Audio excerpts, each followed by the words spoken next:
Dear data analyst, in this course, I'm going to be showing you how to use Power BI for data analysis all the way from beginner to advanced level. I'm going to be showing you how many types of Power BI we have and how to install our Power BI desktop in our computer, and then we're going to be using the Power Query to clean our data. So I will show you the step-by-step data cleaning Power Query in Power BI, and we're going to be using our Power Query to also get our data set to our Power Query. We're going to move to data model in Power BI, where we're going to be joining different tables together to make them only one table in Power BI, and that is data modeling. And then we're going to be moving to DAX calculations, where I'll be getting our calculated columns in Power BI. That is, we're going to be getting our revenues, our cost of goods sold, and our total sales in Power BI, and we're going to be using that as our insight generation. It's going to help us in generating our insight. Okay, I'm going to move into visualization in Power BI, where I'm going to be building our reports, our charts, our dashboard, and we're going to be building this dashboard you're looking at here. Okay, and we're going to be building a complete project in Power BI as well, all together. So make sure you stay to the end and see how everything's been done in Power BI. Let's dive right in.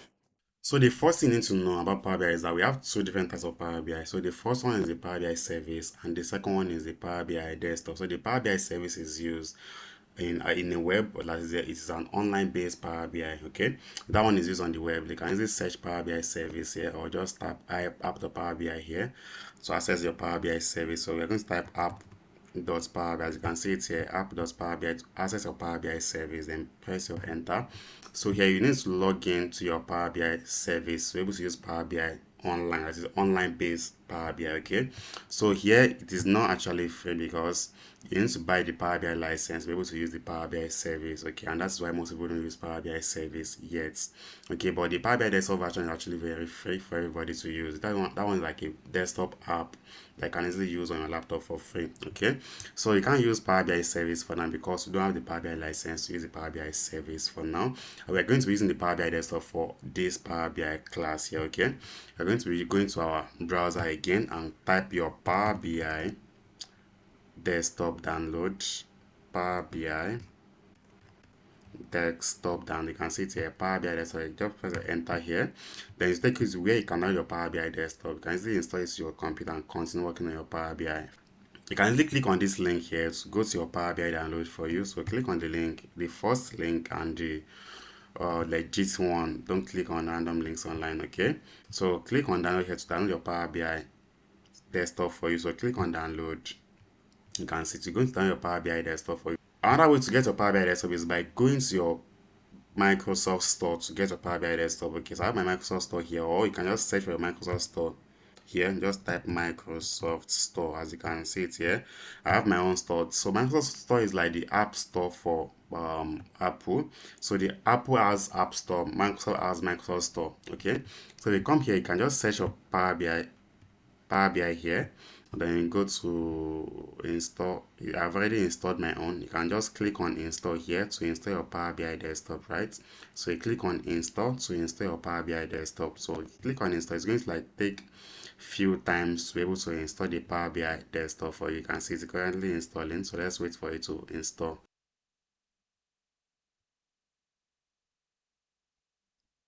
So we have our Power BI desktop downloaded here. You can see it here in our download here. You can see. So I am going to install our Power BI desktop now. Just double click on this executable file just downloaded to your system. So double click on it to open the Power BI desktop for you. So I'm going to install the Power BI desktop. I'll be able to open it and also use it for our analysis. Okay. So choose your language here. I'm going to choose English if that is findable. Where is English? Yeah, English is here. Choose English and then click on next. Yes, to install our Power BI desktop. So it's going to install the desktop version of Power BI for me. Preparing to install. Yeah, click on next. Then I set the terms of license agreement. Then click on OK. Yes, this is where I want to install it. So desktop, Power BI desktop file, click here, click next to install. Yes, next. Yeah, create a desktop shortcut. That means there will be a shortcut of this Power BI desktop for you in your own desktop window. Okay, so yes, install. So it's going to install the Power BI desktop for us. So let's wait. So we have our Power BI installed here for us. Now, so I'm going to click on finish here to finish the installation. Also launch the Power BI as well. So I'm going to launch Power BI now. So let's wait for it to launch as well. Microsoft. So let's see Power BI. If you're seeing it for the first time, just wait and see how Power BI looks for the first time. This is how Power BI looks, okay? This is our Power BI fresh interface here. So we have the home here, and we have the open, and we have other things that you are going to be needing here. Now we have our Power BI installed, so you're going to open your Power BI like this. So this is our Power BI interface here. If you open your Power BI for the first time, this is how you're going to be seeing your Power BI interface for the first time. Okay, so now this actually looks much like our Excel or our Microsoft Word, okay, because it have all these things. This home, open an existing file on your system, or go to your home. This is our home here. You can see sign in, options, about, and so on. So here we have the select data source or start with a blank report. You can just select any data source of your choice here. Either you have an Excel workbook or you have an SQL Server data set you want to use, or just open an Excel Power BI blank workbook. I forget I'm teaching Power BI. And here I have my recently opened file here as well. So I'm just going to click on open blank report so we can start our Power BI course afresh. So open blank report here. So here is our Power BI interface now. So you have all you need here to analyze your data sets, get data sets, clean data sets, all are here. I'm going to be explaining them to you one by one. So the next thing you have to know is the Power BI interface. So this is Power BI interface also looks like that of Excel and MS Word, okay, because Excel and MS Word actually has this file tab here. You can see the file tab, and we have the home tab, the insert tab here, the modeling tab here, the view tab, the optimize, and so on. They are all here, and we have the same thing in our MS Word and MS Excel as well. Okay, so next thing you need to know is that when you click on the home tab here, it's going to like open some icons for you in this home tab, like this, all these icons up here. We explain what each of them are doing for you here. Okay, so the first one here is this particular space. You are seeing this white space, like this wide space here. So this is what we call the canvas in Power BI, and this is where we build our visuals, our reports, and our charts, our dashboard. We build those things here in our canvas. Okay, so if you want to create any chart, any report, any dashboard, you create them here in your canvas. So I'm going to be using our canvas here to build our chart and beautiful dashboards. Okay, so the next thing you have to know is all these things that we have in our canvas here. So we have the import data from Excel here. So if you want to import a data to your Power BI for analysis, you can easily use this import from Excel. In case your data set is in an Excel sheet inside your computer, you can use import from Excel here, or import data from SQL Server. If you have your own data set in your database, in SQL database, you can easily use import data from SQL Server here to get your data set from your SQL database. Okay, and we have used sample data sets here, and this one is pasted into a blank table. So I'm going to be ignoring it because I have other ways to get our data set into our Power BI. Okay, so the next way to get your data set is to come to this get data set here inside your home tab. Okay, don't forget. So click on this get data set here. I'm going to be seeing different ways you can get data from different sources to your lab, to your Power BI. And if you click on here as well, you see different ways to get data set from different sources into your Power BI as well. You can see here different sources are also here. Check them out by yourself. And we have Excel workbook here. This one actually makes it easy for you to get the same thing as what we have here. So this Excel workbook here and this one are the same thing. Okay, and we have SQL Server and this one too are the same thing. Enter data sets and this one too are the same thing. Data verse and this one too the same thing. So we have recent sources here. It means your recently used source to get that to your Power BI. That one will show up here for you. You can see my recently used sources. Okay, and the next one here is transform. So this transform actually allows you to go to your Power Query from Power BI to clean your data set and transform your data set in Power Query. That's what the transform data here does for you. You can say transform means clean this data and transform it to my own specific taste. And we have new visual here. So this actually allows you to add a report or a visual into your Power BI canvas. This is our canvas here. Don't forget. Here's our canvas. So if I click on this new report, I'm going to add like a new visual to my own canvas for me. So if you click on this new visual, you can see you have a new visual here. You can click again to add another one. You can see you can add multiple to create a dashboard. Okay, and we have a text box here to write something inside the text. Maybe I want to type something now, like my my dashboard title, or maybe my name. I want to type my name or something. Just click here and drag it up, and then position it well and type something inside. So I'm going to type dashboard for beginners. There should be double N, right? You can see, you can type anything in here. You can easily resize and adjust the size of your text box as well. And we have the more visuals here. So this more visuals actually allows you to get more visuals that you don't have here. More visuals here allows you to get some other visual that you don't currently have on your laptop, okay? Because here we have all these visuals you can use for our visualization for our charts and our visuals, okay? So we have the bar chart here and this charts, we have tables and so on, and pie chart and so on and so forth. In case you don't have the visual you want to use in this particular place, but this one's actually free. But if you want to get more visuals here, that means you have to like log into your Power BI service, and Power BI service is not free. So the Power BI service is used for file collaboration and project collaboration within your team, okay? So that means you have to like be logged in and have Power BI license to get more visuals from the app source here, okay? So the next thing here is the new measure and quick measures and so on. So this one I use for DAX calculations, okay? And we have publish here, and Copilot is also here. That is this one is like the Microsoft AI, okay? And next thing you have to know is this side here. So we have this report. Okay, if I go on, let me get some data set into our Power BI so you can see how to actually, navigate using the data that you're going to get in. So to get data to our Power BI, once you get any data to our Power BI, it is going to be displayed here in our data section here. So let's get some data using any of the means that we have currently. So you can click on this get data here to get data set. So click on Excel workbook here, then go. This is one I'll be using for this particular class. I have this sales analysis project data here. So I'll click on open to open it in my Power BI. Let's wait for it to open. So I have two different tables in my sales data here. I have sales data and then sales reps. I'm going to be getting the two of them into my, well, let me get only one. Let me get this one just for this analysis. Then later I'll be getting the second one as well. So click on load to load into your Power BI and click on transform data to take you to Power Query. You can see that if you click on transform data here to take you to the Power Query where you can easily transform and clean your data. So you can see the names here are the same thing as this one up here as well. Transform data means go to Power Query and help me to clean this my data. Of course, you're going to be doing the clean by yourself. So load data means load this data to my Power BI. I want to just analyze and visualize directly. I don't want to clean my data set, okay? For now, I'm not cleaning. I just want to load into my Power BI.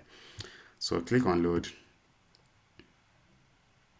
It's going to load our data to our Power BI for anything you want to do to your data sets. Okay, now we have our data sets loaded here for us. So you click here, you can easily expand and resize the shape of your table. Let me expand to see the columns in my table. So these are the columns I have in this sales data table here.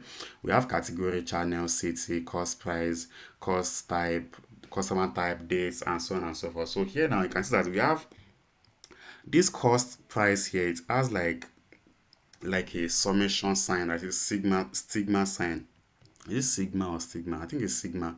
So we have the sigma sign here on our cost price, and we have the sigma here in our discounts, in our quantity, sales rep, ID, and unit price. So this sigma means this data here they are looking at here, they are actually numerical data, and that is their numbers. Okay, because cost price of course is a number, discount is also a number, quantity is also a number, sales rep right here are also numbers, then unit price are numbers. But this one I don't have anything in them. These ones mean they are just test values, that is test data, like people's name, category of the product, and so on and so forth. And this one that has like calendar in it, you can see it even has dates. That means this is actually a date data type. Okay, you can easily expand your date here. Click on here to expand your date. You can easily see data hierarchy here as well, and see different data hierarchy. You have the year, the quarters, the months, and the days here. Okay, now but we can't see the content in our table yet.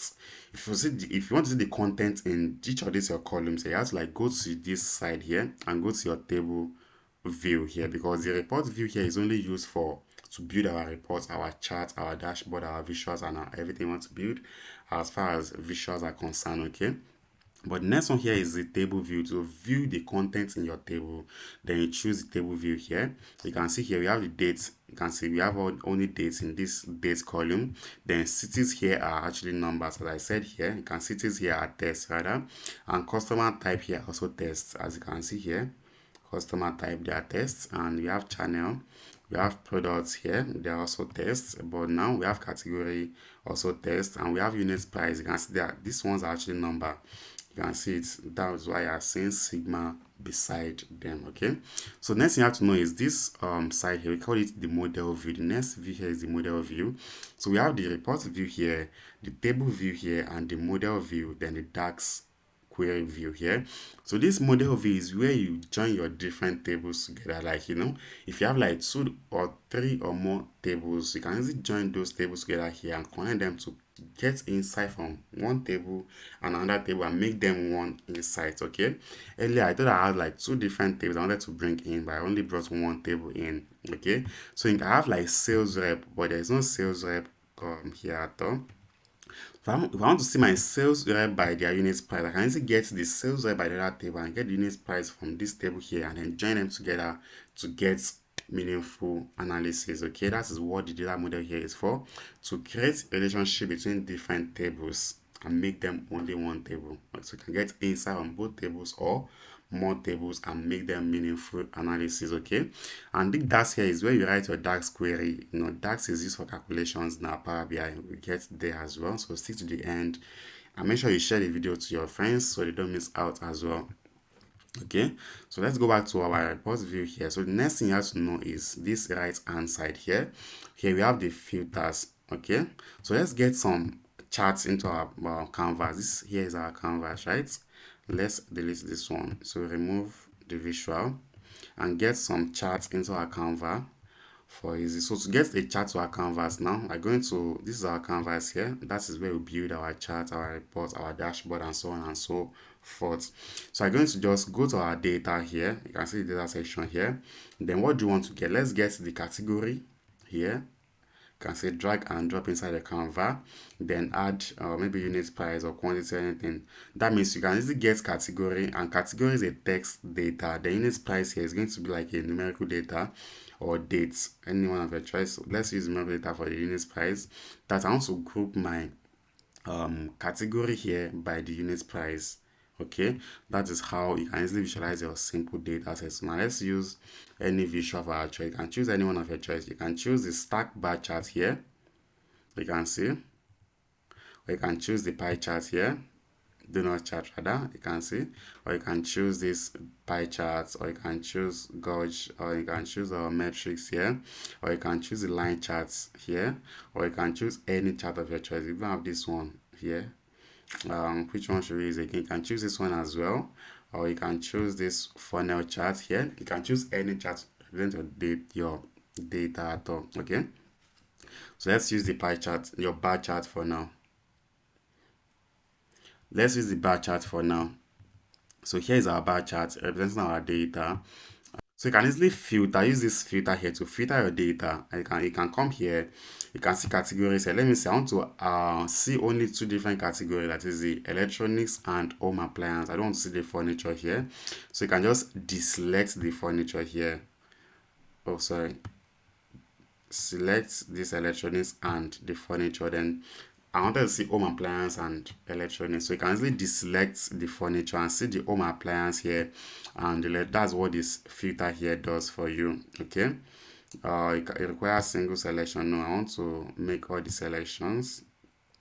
So you can easily select only the ones you want to see in your chart. You can see it's like adjusting, showing what you want to be seen in your chart. Okay, that's how to apply this particular filter in Power BI. Okay, and next one is this data set. I think I've explained this one. Okay, another way to drag something into your chart is to use this. Let me show you. So you can easily create one chart here. Just click on the chart you want to use. Let me say I want to see the cities. Okay, let's use channel now. Let's use channel by what? Channel by unit price again. So we're going to just click on, let's use donut chart for now. So click on donut chart here, and I'm going to click on channel, or just drag channel into this legend here.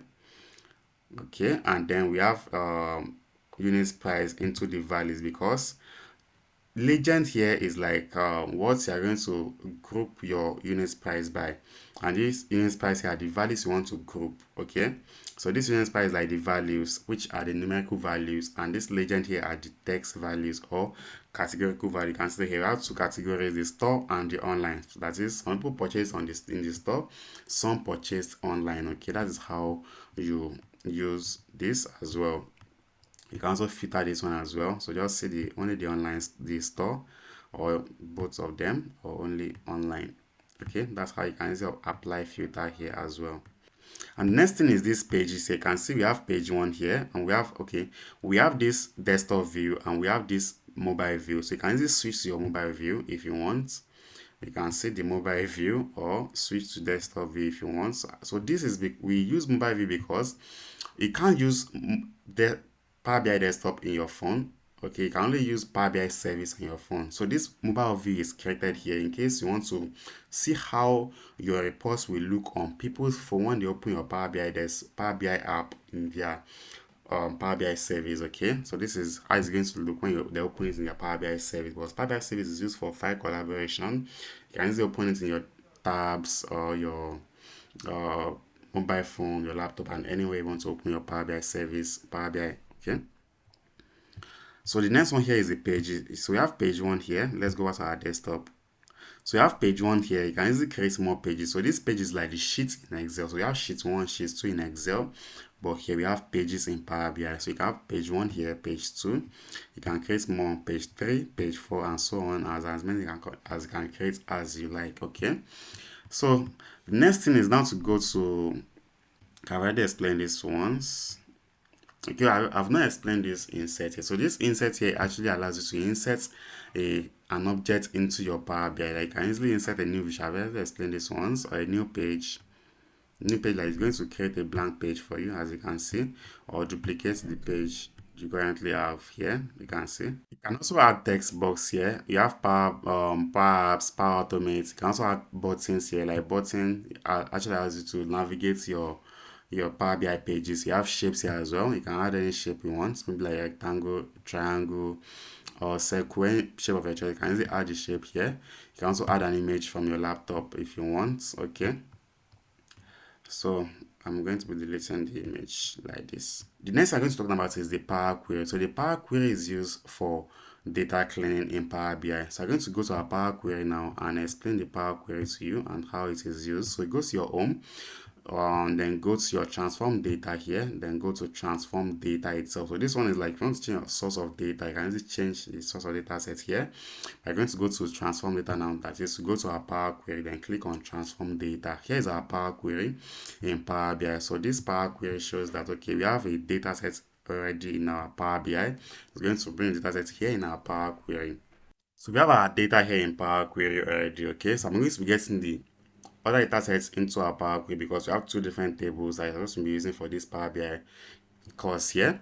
I'll be getting the second table now through my new source here. Go to the new source and then you go to, I will still explain all these things to you in Power Query, so don't worry. And then go to your Excel workbook here, then access where you have it saved in your computer. So I'm waiting for it. Okay, it's here. So click on this sales analysis project here. Click on OK. So the second table is this. We have sales data here. That is sales rep table. So click on check it and then go to OK. So here is our second table in our Power BI, and here is our first table in our Power BI. So let's now see how to clean our data and using Power Query now. So the first thing you have to do is to recognize each of the columns you have here. So we have the date column here, which is looking fine, and we have the city column. Okay, let me turn off this upcoming.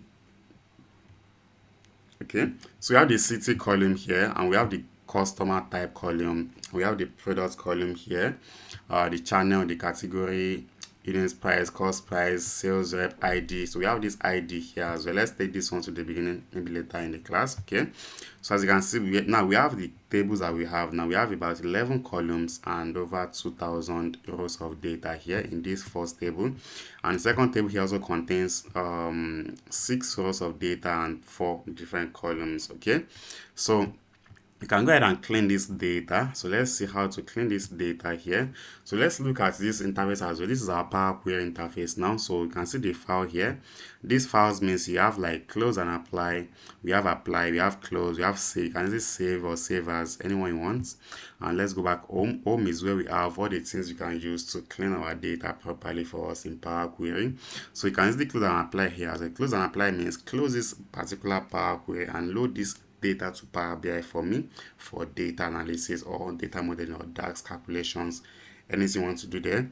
And these sources here means if you want to import a new data set into your Power Query, you can use any of these sources here. Maybe like this new source, we have different sources here, or recent sources also here, and we have enter data set as well. And we have export query results. You can easily export the output data and so on. You can also refresh your data here to update your, maybe if you have anything you want to change, you can easily update them clicking on the refresh here. We have properties. Okay, properties means like the property of your data. Okay, and then we have this advanced query editor. That one is for OGs, and we have the manage here. The manage here means you can easily delete a particular table or duplicate the table or reference the table. Okay, so what does it mean to duplicate a table? Of course, we all know what delete means. So to duplicate a table, here now we have two different tables. We have the sales data here and the sales rep data. So if you want to duplicate this sales data here, I can easily have a copy of it. So if you click on manage here, we can even right click on this sales data here. We right click on it, then we see different options that we also have in our manage here. We have delete in our manage, and we have rename. We don't have rename there. You can easily rename your table here. Let's give it a sales data set. That's to rename. Let's enable load. Yes. Duplicate means I want to create a copy of my sales data set. So that means I want to duplicate the sales data set. The can see data set 1 and the second one. Okay, so the reference now means, okay, let's change this one to, this is the duplicated one, right? So let's change this one to dup. Dup means duplicated. Okay, let's just use the full name. Then let's make a reference of this same table. So go to reference now.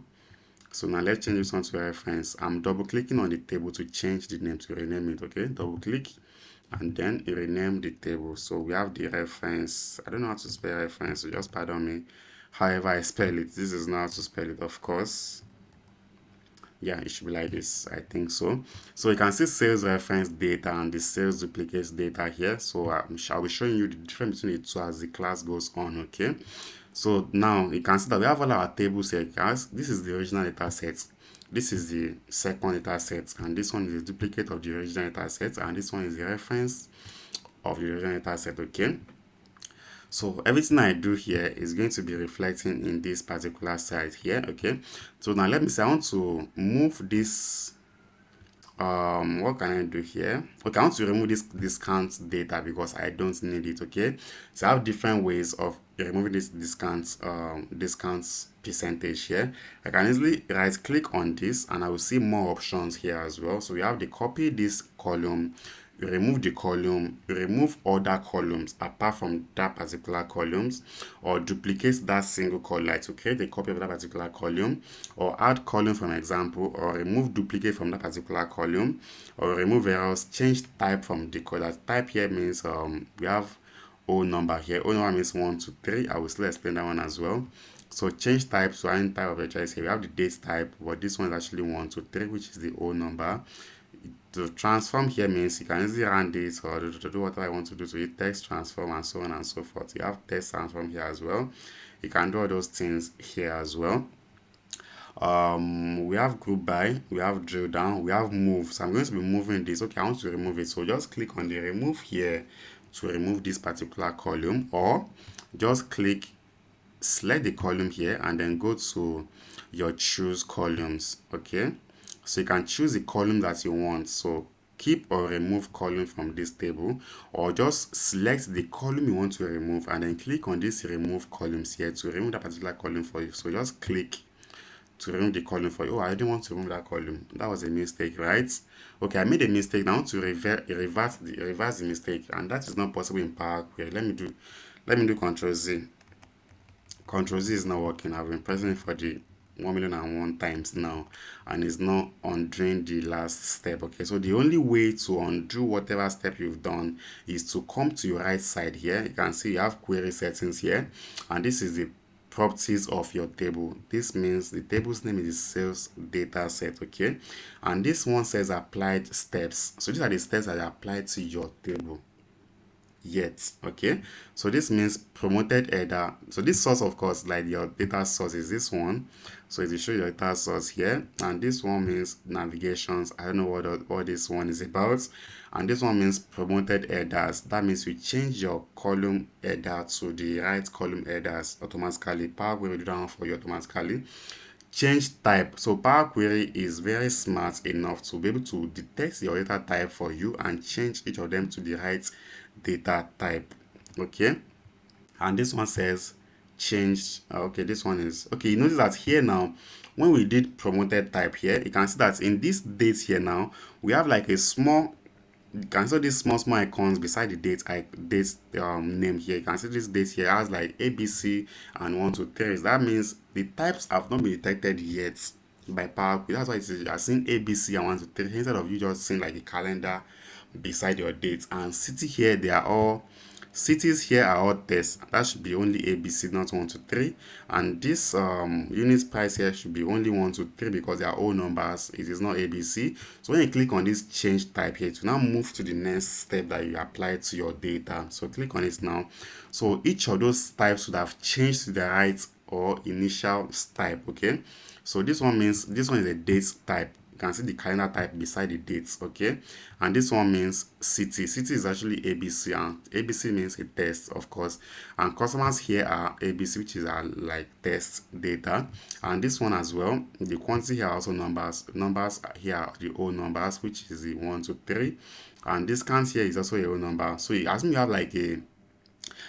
have like a decimal points number here, so it will be changed to us to a decimal point. Let's change the type here to decimal points.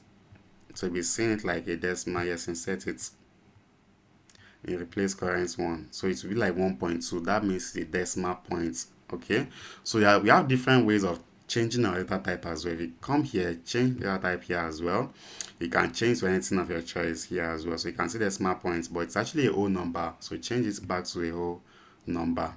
Okay, insert, yes, change it.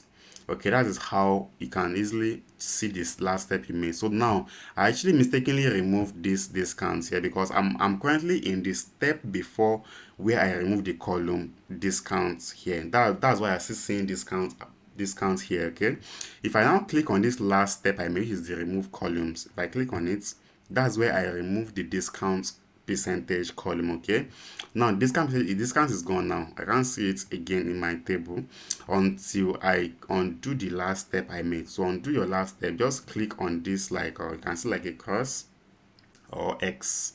Click on the X to undo your last step. As you can see now, you have the discount back. Now let's try it again. So click on remove column here. No, remove columns, not row. So it will now remove that particular discount column. Now click here to undo it. Now it is back. That is how you can undo any step you mistakenly did in your Power Query. So next way to remove our column is to come to this choose columns here. Click on then choose columns. So you can easily choose the columns you want to be seen in your Power Query and remove other ones you don't want to be seen in your Power Query. So I don't want to see only this discounts column here. I will just uncheck that discounts column. Uncheck it here. Now you can see. Click on OK, then it will be gone. You can see remove other columns. Now we have the column that we need for this analysis in our Power Query now. So the next thing is to keep rows. So keep rows here means if you want to keep specific number of rows in your data, you can start. We have the columns here. This is the channel column, product column, category column, and we have the row 1 here, the row 2, row 3, row 4, row 5, row 6, and so on and so forth. Okay, if I want to keep only the first 10 rows, because we have over 2,000 rows here, I want to keep only the first 20 rows. Now just click on this keep rows here, then keep top rows. You can keep either top rows, that is the top 20 rows, or bottom 20 rows, or just a range of values, or keep duplicates. Okay, so I want to keep the top 20 rows now. Just click on these top rows and choose the number of rows you want to keep. I want to keep 20 different rows from the top to where 20 is. So top 20 rows is being kept. You can see the top 20 rows here.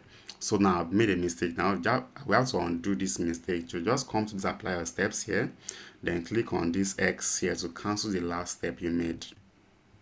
So I want to keep the last 20 rows now. So click on the keep rows here and keep bottom rows. So I just keep the last 20 rows. Last means the bottom 20 rows. Okay, so number of rows you want to keep is 20 from the bottom. Then click on OK. These are the last 20 rows from the bottom. Let's undo the last step as well, because I want to see all the rows here actually. So the next thing here is the remove rows. Just like the keep rows, same as the remove rows as well. Like you can see the opposite and word. So now we can remove top rows. That is, remove the top 20 rows or top 10 rows or the first 30 rows. And we have the remove the bottom 20 rows, the bottom 30 rows, the bottom 10 rows, any one of your choice. That is how this one works. Let's remove the top 10 rows. You remove, not keep. So it's going to remove the top 10 rows and keep other rows for us. Okay, that's the difference between this, between the keep and the remove rows. Okay, and next thing here is a split column. So this split columns basically helps you to split your columns to different columns. Okay, that is, split one column to different columns. Okay, so now if I want to split this my date here now, okay, you can see that we have 08, 01 and 2025. Okay, let's split this. Let's split this categories here. Okay, let's split categories instead. So we want to split these categories to different columns now, because here in category here we have electronics, that is the only one name, and home appliance here are the compound names, that is we have two different names meaning one thing. Home appliances, so the home is one thing, the appliances is another thing. So we split the home to one column, the appliances another column as well. But let's not use that as an example. Let's use the date. Let's split dates. So we are going to split this date here. So we want to keep only the days here. So keep the days in one column and put the month and the year in another column. That is, 08 will be in one column, /01 2025 be in another column entirely. Okay, so you highlight the entire column you want to split and then go to your split columns here. So we have different ways of splitting our column. You can split by the delimiter, by number of characters, by position, by lower to uppercase. In case you have like your lowercase and uppercase, or joints, you can easily split them by lower to uppercase, or by upper to lowercase, by digit to non-digits, and by non to digits to digit as well. Okay, so let's split this one by, you can split this particular one by two things here. Okay, because our days has equal number of numbers. Yes, equal number of numbers. Okay, because this 08 means two different numbers. Yeah, so they all have equal length of numbers. Okay, because 08 is 2, 12 is 2, 28 is 2, they have equal numbers. That is, can split by number of characters because they have the same length of characters, which is 2, 2. Okay, so click on this number of characters here. Then number of characters, specify the number of characters that you used to split. So 2. So split once as far left as possible, once as far right as possible, split repeatedly. So what does this mean? So if you choose once as far left as possible, it means choose the first, you can see my left hand here, choose the first two letters, keep those two, and then split other ones to another column. So let's see how that one works. So choose this one first, then click on OK. Now you can see choose the first two far left as possible, choose the first two and keep other ones in another column. You can see how it is splitted now. That is the first two characters and keep other characters in another column. That's what, and they must all have equal number of characters to be able to use this particular splitting. Okay, so let's undo again. Let's undo. Now let's use the second option, which is this split by delimiter now. So click OK. Let's choose, there's one more option here. So here they said once as far right as possible. So that means two characters from the far left as right as possible, rather as in from far right as possible, which is this particular option here. That means we choose the last two characters for you, and we don't want to get the last two, we want to get the first two characters. But this one we choose the last two characters for you, and this one we repeat those two characters as many times as they occur. That is, first of all gets the 08 for you, then gets /0 for you, then gets 1/ for you, then gets 2020 for you. So let's try this one as well. So you can see it will repeat those two characters as many times as you have them. You can see 2, 2, 2, 2, 2. That's how that one works. Okay, let's undo and undo this one as well.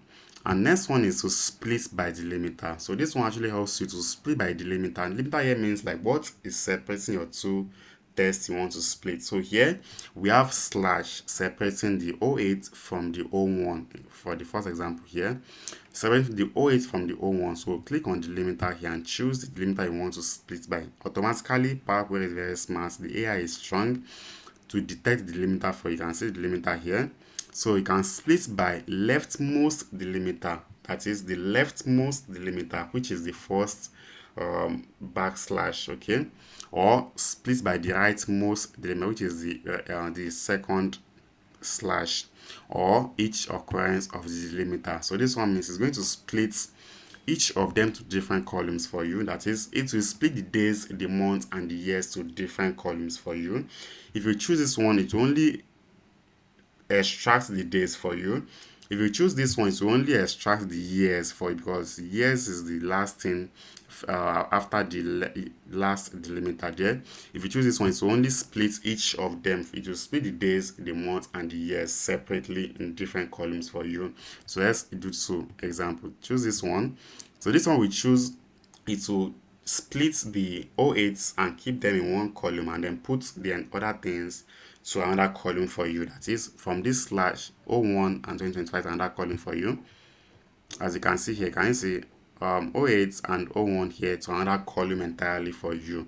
Okay, let's try the repeated one. So you can choose split by delimiter, then repeatedly. You can see each occurrence of that delimiter. That means we have the 08 in one column, 01 in one column, then 2025 in another column.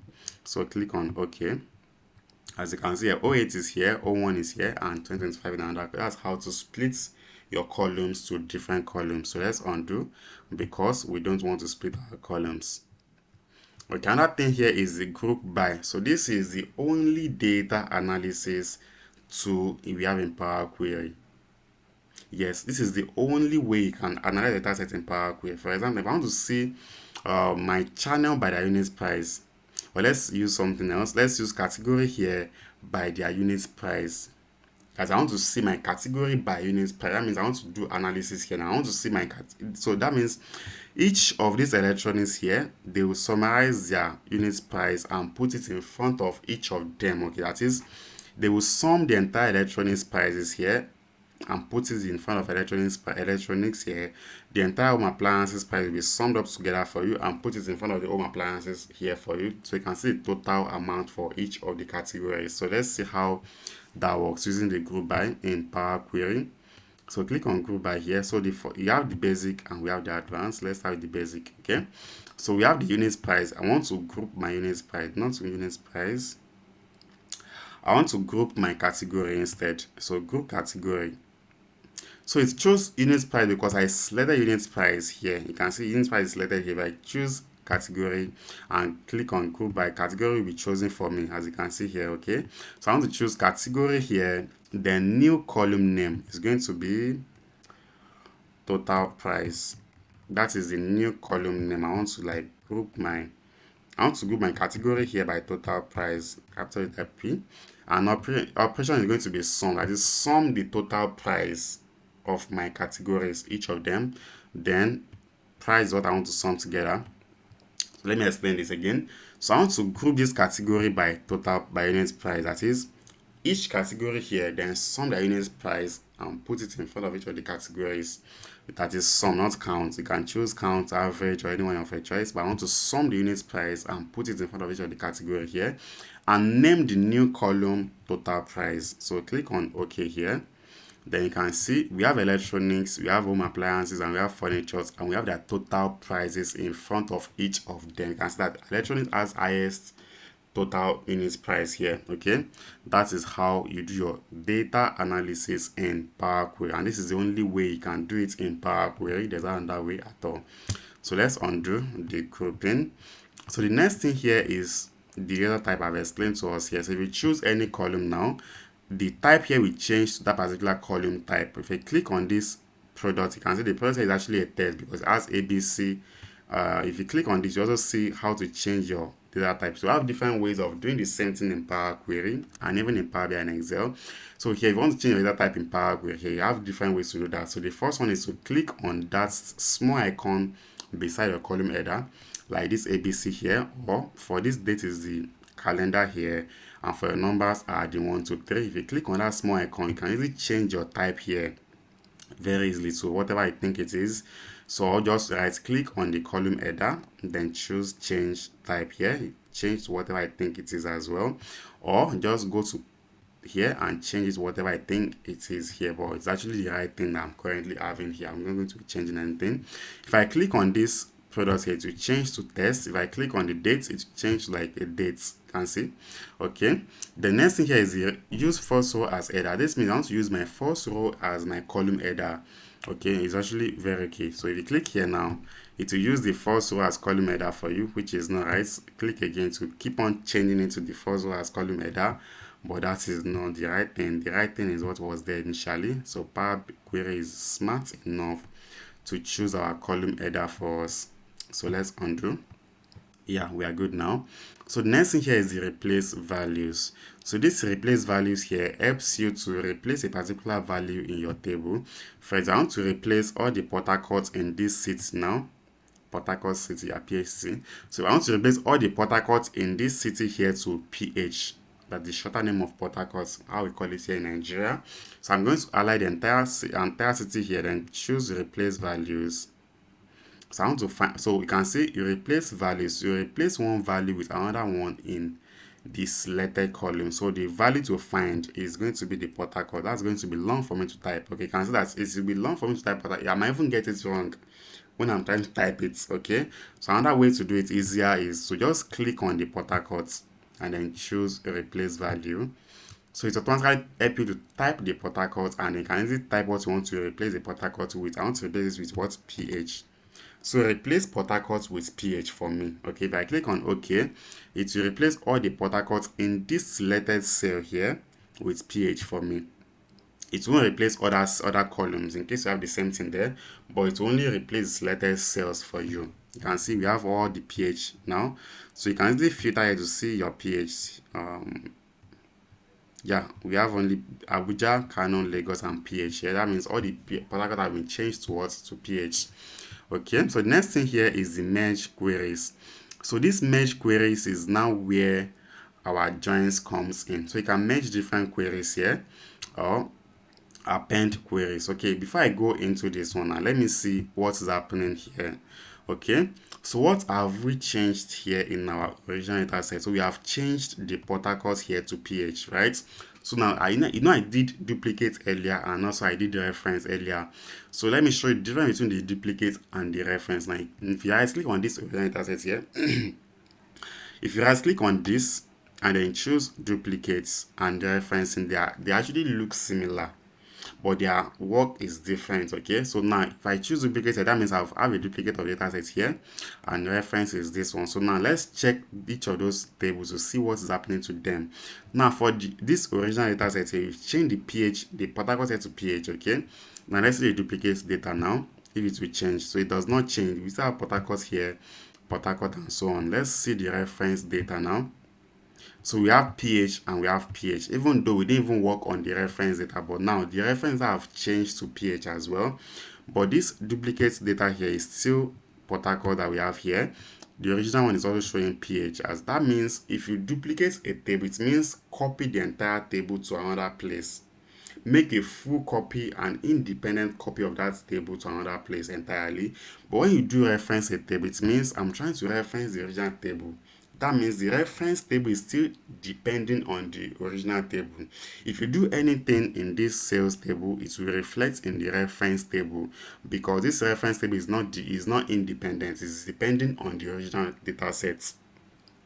That's the difference between the sales, the duplicate, and the referencing of your table. Okay, so now let's go to the merge query here. So this merge query here, it basically means merge two different queries together to make them only one query. Okay, it means you can easily merge two queries together and get insight from both of them and make them only one table. Okay, so now I have this original data set here with 10 different columns and over 2000 rows. And for this sales rep here, I have this sales rep with only 6 rows and 4 columns. Okay, so I want to merge this sales rep here with what? With the sales data. So I can easily see my sales, because there's no sales rep in our sales data here. There's no sales rep. We have only sales rep ID. There's no sales rep. So I want to see my sales rep from here. So sales rep for my sales rep, you can see we have sales rep here and their region and so on. So we have the sales rep here and their names. So I want to see this sales rep here and how much they actually made me. Okay, in Power Query. I want to do this in Power Query, not in Power BI. Okay, so I'll go to this data here and then go to merge the two tables together to now get insight from the both table, that I will see my sales rep by this unit price. Okay, so click on merge query. So click on this option here so you can merge the query as a new query. So merge queries as new. So click on the merge queries as new.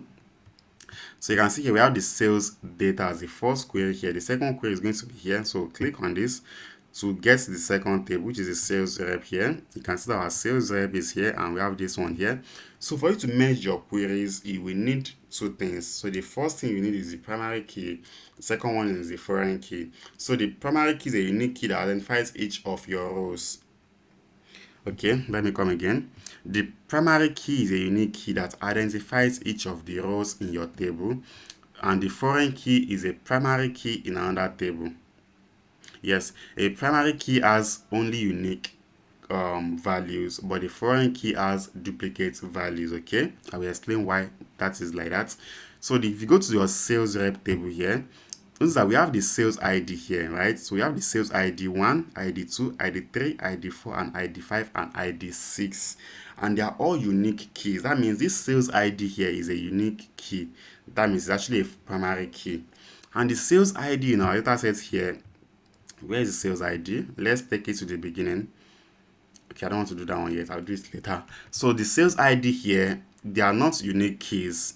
So we have 6 here, we have 6 here, we have 6 here, we have 6 here. That means we have multiple 6. That means they are duplicate IDs. And that means the sales ID here in our sales data table here is actually a foreign key.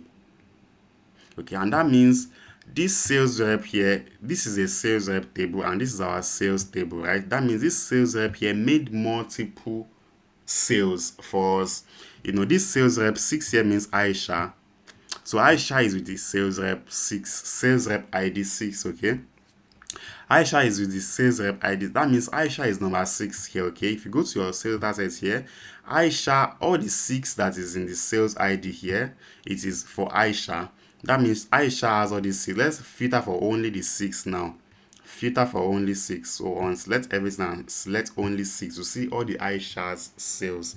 So all these sales means they are all for Aisha. Aisha made all these sales. They are looking at it because they are all 6 ID. Okay, that means all these sales here were made by Aisha in this city and so on and so on. Okay. So Aisha made all these sales for us. That means Aisha made many sales. Don't forget that Aisha made so many sales. So only one Aisha made so many sales. One Aisha and many sales. Okay. Same as other sales rep as well. So if you don't want to join, let's undo, clear filter from here and go back to our merge query. So if you now click on this merge query, now let's merge query as new. So now the sales rep here, the sales data here is the first data I want to merge to the second, which is the sales rep data. So choose sales reps here. Okay, so now we want to join them on the primary and the foreign key because we said the unique keys are the primary keys and the foreign keys are the primary keys in another table. That means the foreign key here is a sales ID and the primary key here is a sales ID in the second table here. Okay, so now we want to join the sales ID from the sales ID from the sales data here to the sales ID in the sales rep here, okay, to create a connection between the two data sets. You can easily get the sales rep here and their unit price from the other table and get accurate analysis. Okay, that's why we join data in data analysis. Okay, so how do you want to join your table? So I want to join my table, that is join all the table from the first, merging from second. Yes, so this means what we call the left outer join. So the left outer join means you return everything from the first table and join it to everything from the second table. That means everything in the first table will be returned for you. If I choose right outer join, so this more means you return everything from the second table, which is this smaller table here, and match it from the first table. So let's see what we get from here.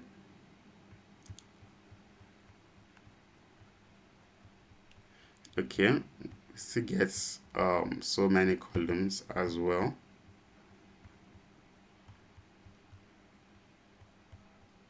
Okay, as you can see here, let's click on here to edit our.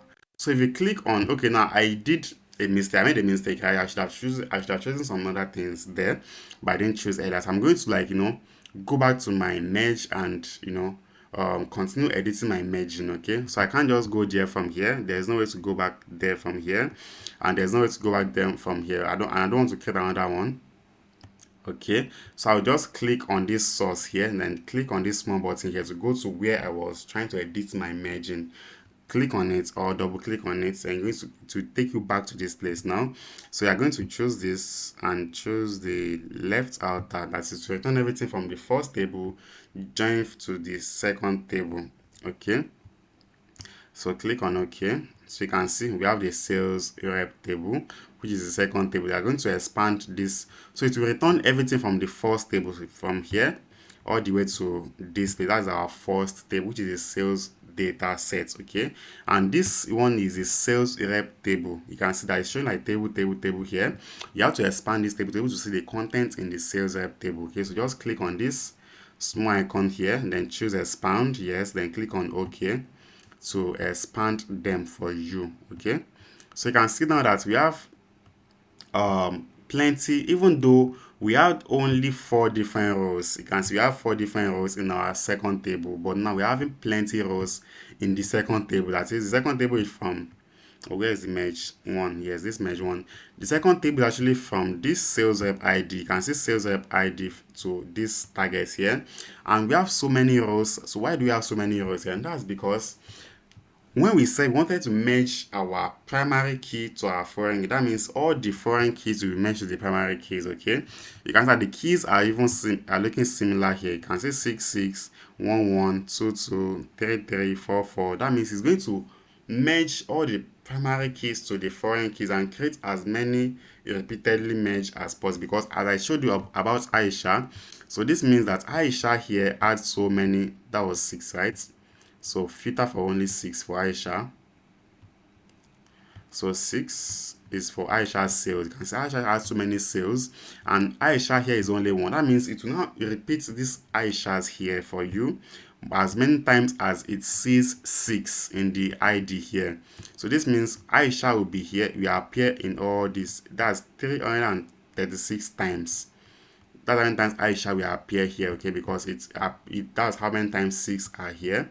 So let's undo the filter. I hope you understand that, and if you don't, just watch the video again to get better understanding of it. I know it is complicated. Okay, so that's how the merge is being created. Is to repeat how many times Aisha occurred as long as it sees 6 in the sales rep ID. Okay, now you can easily rename this, and because we want to be seeing this sales rep ID, so since we have 2 sales rep ID, you can just remove one of them. So remove this one, you remove column, then we have sales rep. So just rename this one to the right thing.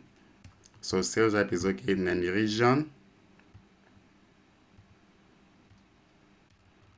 you rename it to the region alone. Then we have targets here, the sales rep targets. Okay, so now we have our 2 tables joined together. You can easily get insights from one table and another table together now. So now let's go and group our sales rep by their total revenue, which is the unit price now. So group the sales rep, not target. The sales rep is here by, say, total unit price now. Total unit price. And then not count, we want to sum. Then date, no, unit price instead. Then click on OK. I want to group my sales rep by the unit price.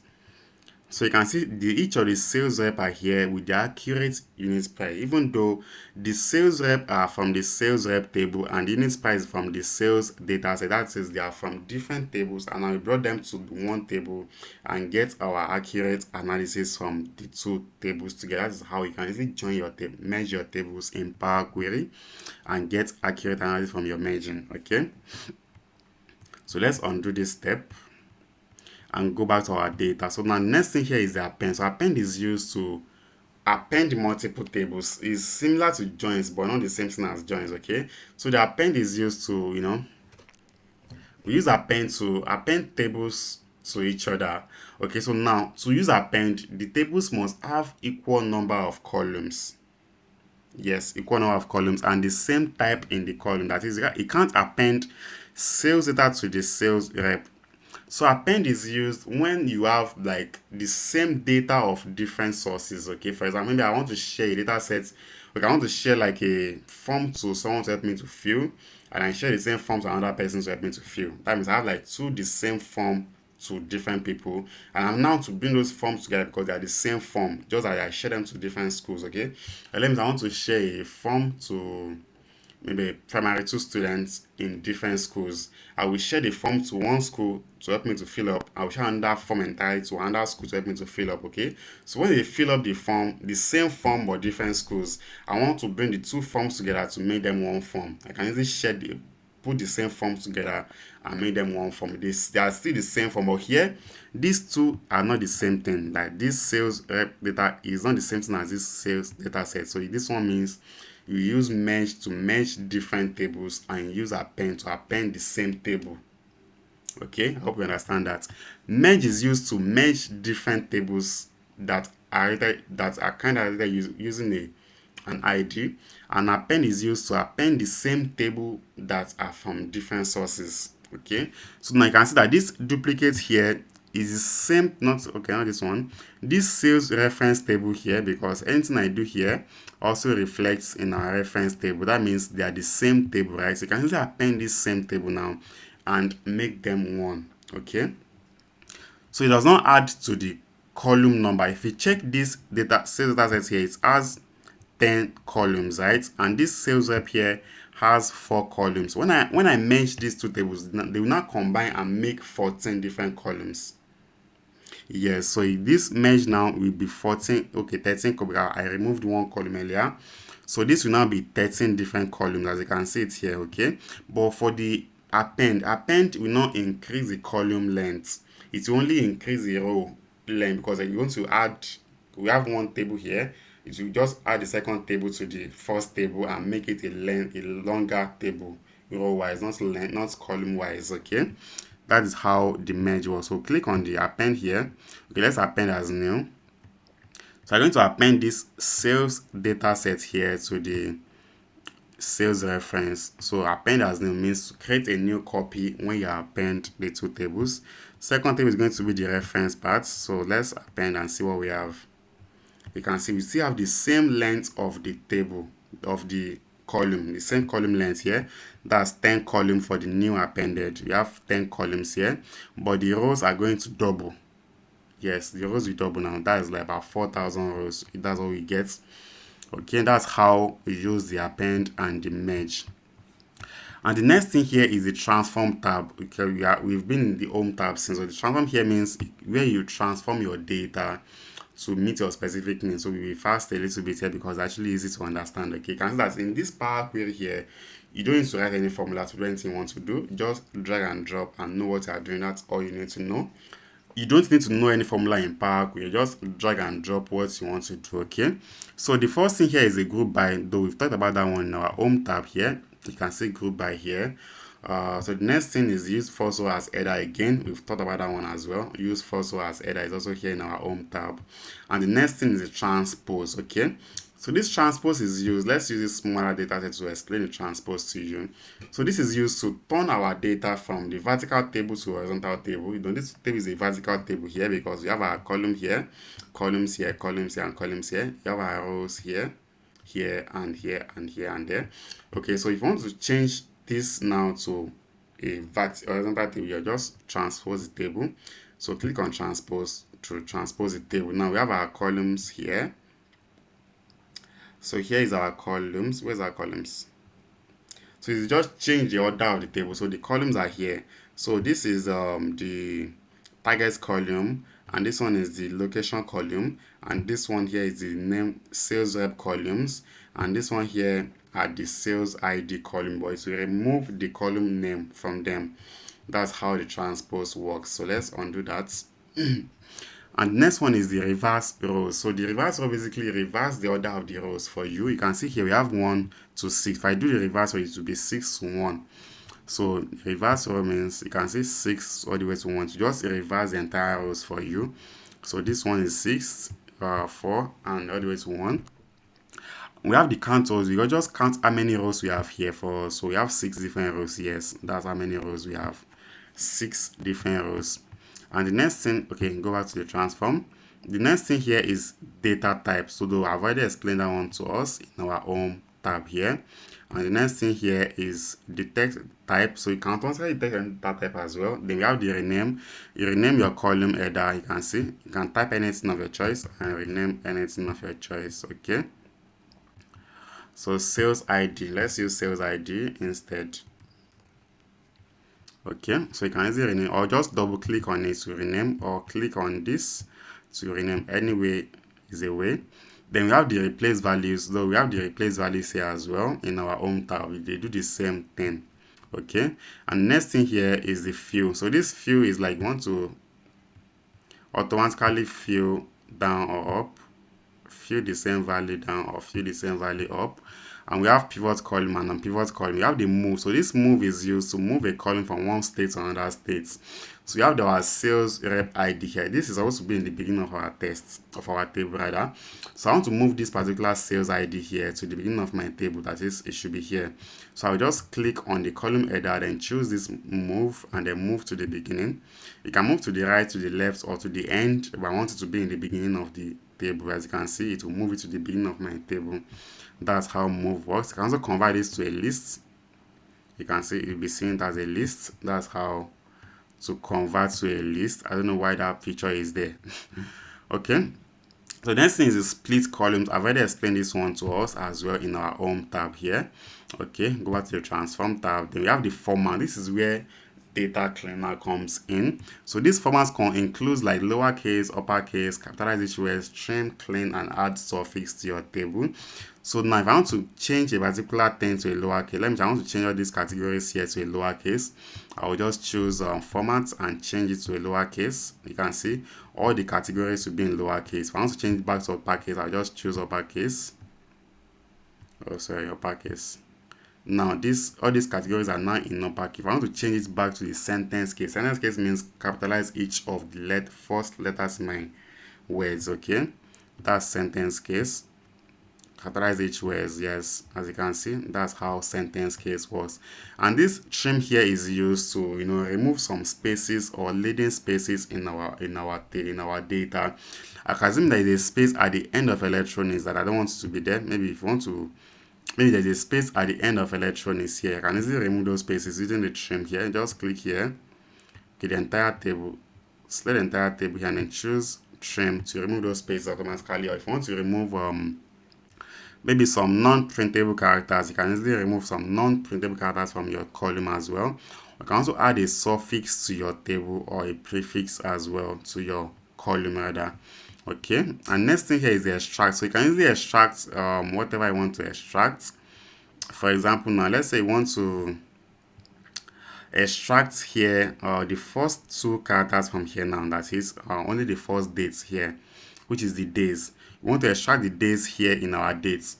Just click on extract, then the length Okay, we have the length. So the length here means I want to find the length of this product. Okay, let's find the length of this channel. So the length means the length of each of the characters. So they have five and six basically, because that means the store is 5. So STORE, that's 5. Then we have the online. Online means ONLINI, that's 6. Okay, that's why I'm saying 6 for the length here. So let's undo that. Okay, so the next thing here is the first characters. That means I want to extract only the days from these dates now. I'll just click on the dates and then go to extract, and then first characters is like first 2 characters from the dates. So click on 2 and then press OK. So to get to the first 2 characters here from our dates, okay, that's how to extract. If you want to extract the years as well, just extract the last characters, which is what? Which is last 4 characters will be the years. As you can see, last 4 characters will be the years, okay? But that's not the best way to extract your years and your days. This is best used on what? On text values. It's not best used on dates. If you want to use it on dates, so you just have to use it here. Let me see if we are done with this one. Yeah, this is actually okay. So you can use the dates here. You want to extract the days, the years, or the months from your dates. You can just use this date format here. So click on the days here to extract the days. Name of days, yes. That is the Sundays, Mondays. So you only get to the Sundays, Mondays, and Tuesdays, and so on. That is days of your sales. That's what we're getting for you, okay? So let's undo that and see how to extract our months now. So click on the months here, the month name. You can even choose the month number, like January is 1, February is 2, April is 4, June is 6, and so on and so forth. So that's the name of month, like April, May, June, July, so on. You can see here. Then if you want to get the numbers for the month, you can just use month number, start month.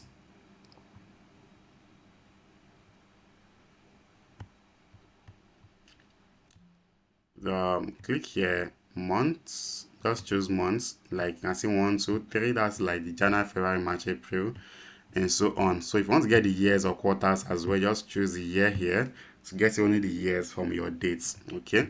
That's how you use that. Then if you want to extract your time as well, you can also do it on it as well. Okay, then if you want to extract like main media mode of something, you can see this unit price. If you want to get the highest unit price from here, you can just use statistics here to get the highest, which is the maximum unit price. Here is 420,000 units price. Let's say the minimum unit price as well. So click on the unit price and choose go to transform here, then choose to get the minimum unit price. That's 30,000 units price, okay? That's how you can use statistics as well. And the next thing is in the transform add column here.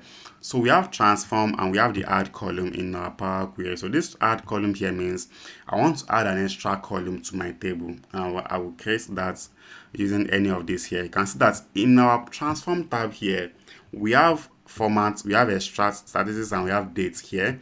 In our add column as well, we have all those things here. As we have the dates. Let me click on something. So we have the dates here, we have the extract, we have the formats, we have all those things here, except for this particular part. That is what we don't have yet, okay? So now, this extract here and the extract here are not entirely the same thing. There's a bit difference between them, okay? So because here, if I want to change this city here to uppercase, for example now, so go to format, then uppercase it. So it will change that current column entirely to uppercase for me. But if I do it in our add column here, I want to change this city here back to the lowercase now using the add column format here now. So change it back to capitalize each word instead, okay? So click on it. It will add a new column, though we still have our new cities here with the new capitalize each words, and here we have the city still here intact, but in our transform here it will change the existing column here to the new thing we want to transform it to. Like, if we want to change this one back to the lowercase now for sentence case, we change this same city here to the sentence case. If I do it in our add column, you're going to add an extra column and perform that operation in the new column that we have, okay?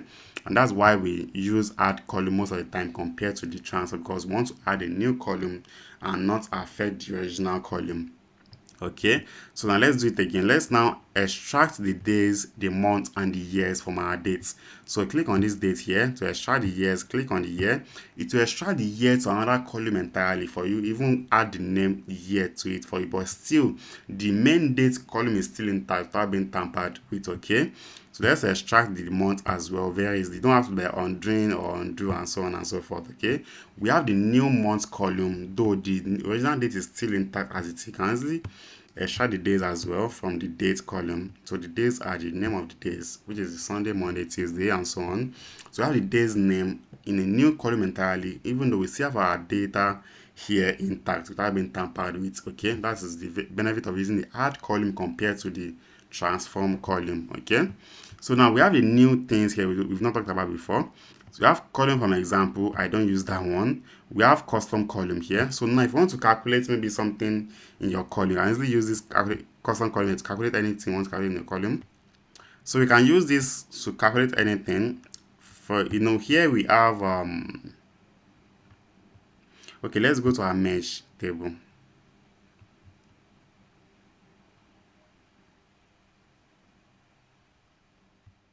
I think I renamed something and it didn't reflect here. That's why you are seeing it like that. Okay, where's our quantity units price? So here we have our quantity here and the unit price. So to get our total revenue now, we have to like multiply the quantity here by the unit price to get that total revenue, right? So now you are going to go to our custom column here. Then you can see custom column name is going to be the revenue that I want to get through the the unit price and the quantity. So custom column formula is here. That is the unit price here, unit price. Click on unit price. Click. It does not seem to be clicking.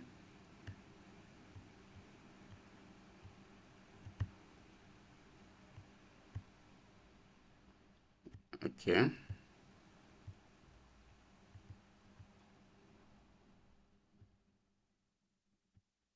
I don't know what that is about.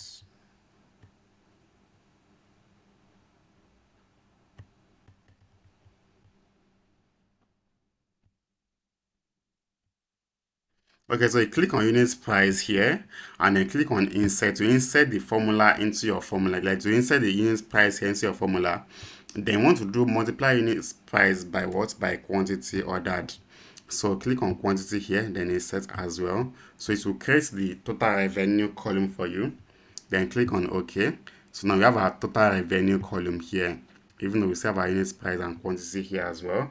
So the next one is the invoke custom functions. I don't use this one as well, so I'm not going to explain it to you. And next one here is the conditional column. So this is how you can create a conditional column using a condition. Okay, for example now, okay, so if you can see I'm saying if, so if means a condition. That a conditional column is created using the if else. Okay, so if we click on this conditional, let me say what I want to create first. Months. Okay, let's assign the month name to each of our months here. Okay, so this one means one. So one is January or Jan. 4 is what? 4 is April, APR, and 2 is February, FEB, and 3 here is March, MAR. Okay, so if this month is 1, then January. That's an example. I just want to use. Okay, so if this month is 1, then Jan, which is JAN. If month is 2, then Feb. If month is 3, then March. If month is 4, then April. Okay, so let's use that one. So click on this conditional column here. Then you can see add conditional column that is computed from the other columns of value. So the new column name is going to be month name. Let's use month. So if column name, you can see column name. So if month is our column name now, so the month, if month equals yes, equals value 1, then output is going to be what? Jan. I hope you understand. So if month, this month column, if month column is equal to 1, then January. Can you see? Like you are reading something out. If month name is equals 1, then it's January. Add a clause. Click here to add a clause. Else, if month equals to, then what? Then Feb. There should be a way to duplicate here. Let's duplicate if there is a way to duplicate. But it's not clicking. Okay, then under clause, if the same month equals what? 3 all the way to 12, of course, then that is ma. Let's stop here. You can complete the remaining one by yourself, okay? So you can see, let's go. So you can see all the months that are, let's draw the months to this side so you can see them side by side.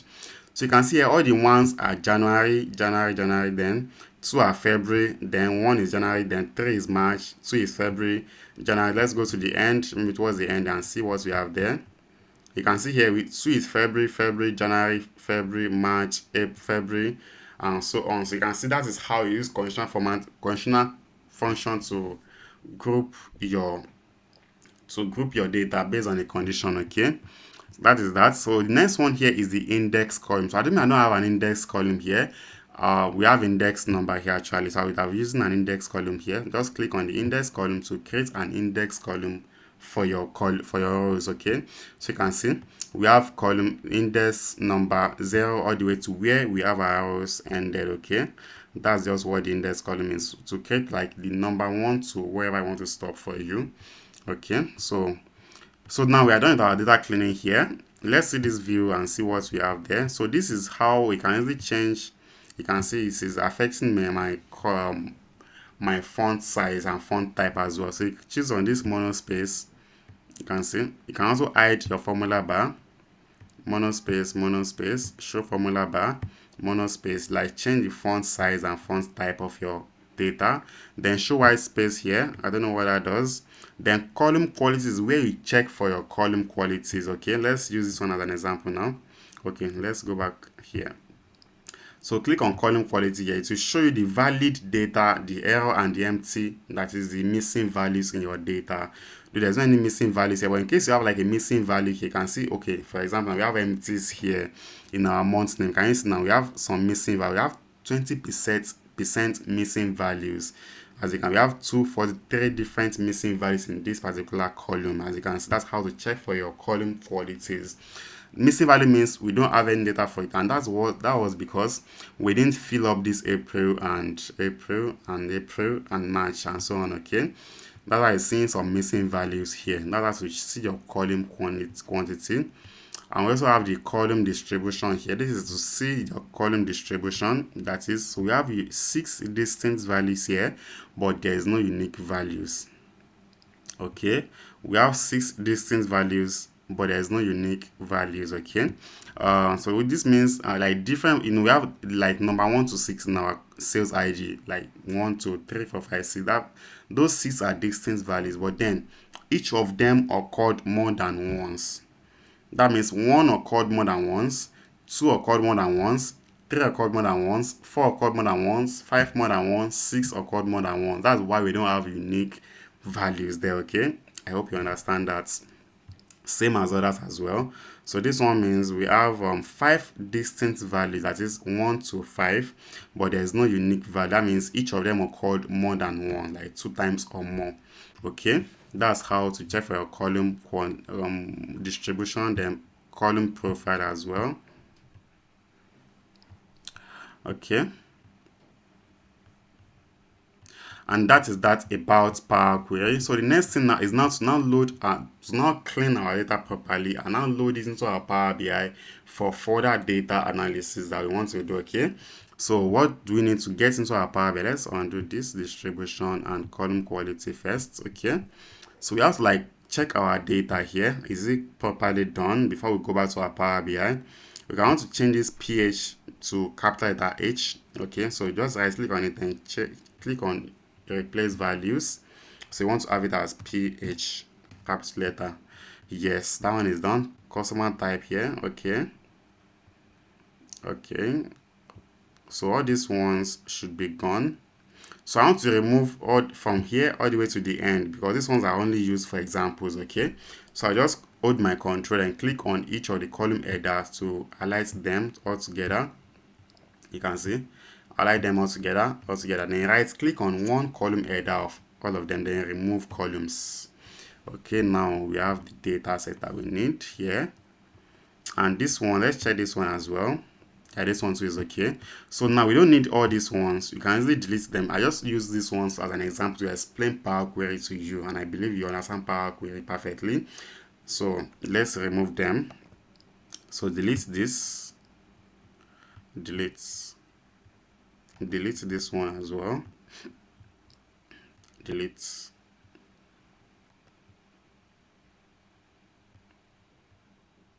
This query reference cannot be deleted because it's referenced by another query. Yes, we use this in this particular app. Let's delete this one first before you can delete that referenced one, because it is being referenced somewhere else. Okay, now this one will be able to delete now. Yeah, delete. So we have only two tables that we want to use for our Power BI, DAX, and data model, and also to visualize data sets now. So we have sales data here and sales rep data. So I'm going to load this back into our Power BI. So you go to your home, then you see close and apply. To close this our Power Query and load this Power Query data to our Power BI for further data analysis. So close and apply here. Now going to load. You can see syncing schema and so on and so forth. So let's wait for it to load. Now it is being loaded to our Power BI for further thing you want to do to it. Okay, so now after you clean your data in Power Query, so the next thing is to now model your data in data model. I believe it will be done automatically for us by Power BI, or it is not done automatically, because I will tell you a reason why it is not done. Okay, so this is what we call data model. So like I did merge in Power Query, the same thing is being done here in data model, but this one I also tell you a reason why we don't merge in Power Query like that. Okay, let me simplify this to us.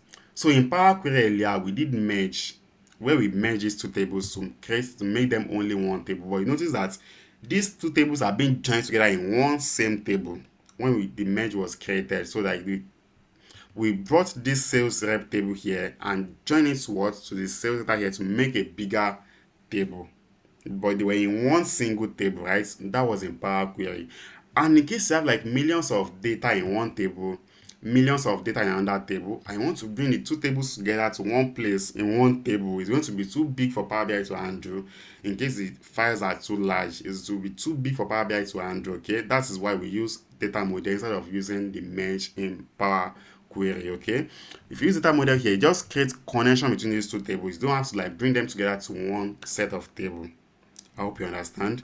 You don't need to bring these two tables here together to one table to join them together. Just create connection between them with only your sales ID and sales rep ID here to create the connection. They will still be in their different tables, their individual tables. You don't have to bring them together as one single table. Okay, that's why we use the data model here. So here is our data model. We are trying to create that relationship between the tables, so you can easily get insight from one table and another table and make them one inside. Now for example, now let me see my sales rep by unit price before I create this relationship. Okay, the sales rep by unit price is in a bar chart here, so I'm going to drag the sales rep from the sales rep table. The sales reps are here, put it in, then drag the unit price from our sales data here, put it in. As you can see, let's use a column chart instead, so it will be seeing it up, as you can see here. So now, okay, let's use a table as well. So copy this, Control C, Control V to duplicate it. Now change this particular one to a Power BI table. So just click on this table here to change it to a. So now we have our total here, and the total is showing for individual sales reps. As you can see, we have the same value for all of them, and that is total value for all of them. And that's because we have not joined these two tables together in our data model. That's why I'm still seeing it like, because this sales rep here is from our sales rep table, and this unit price is from our sales data table. Okay, let me just change this one to the sales table. It's easier for me to pronounce than rename. So sales table is easier to pronounce for me, so pardon me. That is, I have issue with pronunciation. I believe we understand. So sales table is easier for me to pronounce than sales data sets. Okay, so we have sales table here, sales table. Did both of them change? Control Z.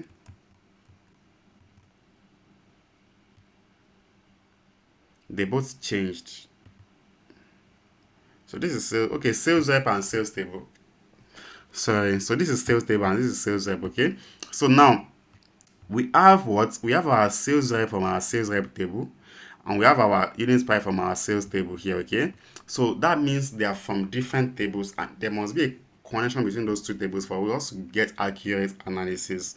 So let's go on that one in our data model now. So click on this model view here to go to our data model. So this is where we model our data set properly. Model our data set here. So now we have our sales rep table here and our sales table here. I want to create connection between these two tables now. So we are going to connect the sales rep is the primary, the sales ID here is the primary data like we did in our Power Query earlier. So the sales ID here is the primary key and the sales rep ID here is the foreign key. Okay, so we join primary key to foreign key like we did in our Power Query, in our merge in Power Query. Okay, so but here just click and drag this sales rep ID to the sales ID here to create the connections. You can see sales rep ID to the sales rep ID here as well. So that is a new relationship. So join them together. So we have other options here, which is cardinality, cross direction. So let me explain this cardinality to you again. So this cardinality means many to one. Like I said earlier, the sales ID in our sales rep are unique IDs. Let me go and explain that again so you understand. So let's go to our sales rep table now. So you can see that the sales ID here they are all unique. We have only 16, 15, 14, 13, 12, and 11. But if you go to our sales rep sales table here, so the sales ID here, they are all duplicates. So we have multiple 3s, multiple 6s, multiple 4s, multiple 5s, multiple 2s, multiple 1s. Okay, that means they are duplicate. That means we have many sales ID here to only one sales ID here. So you have only one here and we have many here. That's why you say many to one here. I hope you understand that. So now we are going to do many to one here. So click and drag it on the other sales rep. Not this one. Though I made a mistake, I can easily change it here as well. So from sales ID to what? To the sales ID here. And it said many to one. Yes, many to one because many sales here to only one sales rep. If we change to other cardinality here, so this one means one to one. Even though we have many here, that means one to one is not possible. But let's see what will happen. You can see it is not possible to use one to one here. Let's try many to one. Yes, that one is correct. Let's try other ones. Let's try one to many now. So this is not one to many, it is many to one because we have only one in unique IDs here. So it is not one to many. That one is not possible as well. Then we have many to many. So as we have many sales ID here, it will have been possible. We have only unique sales ID here. Okay, so let's try many to one. That is the right cardinality to use. Okay, so make this relationship active. Yes, active. So I will explain this one later. I'll come back and explain this last part. Okay, then click on save to save your connection. So if you now save now and then go back to your report view where we create our report, our dashboard, our chart, that's our report view here. All these things would have changed. As you can see here, that all of them have changed. Even these bars have adjusted correctly.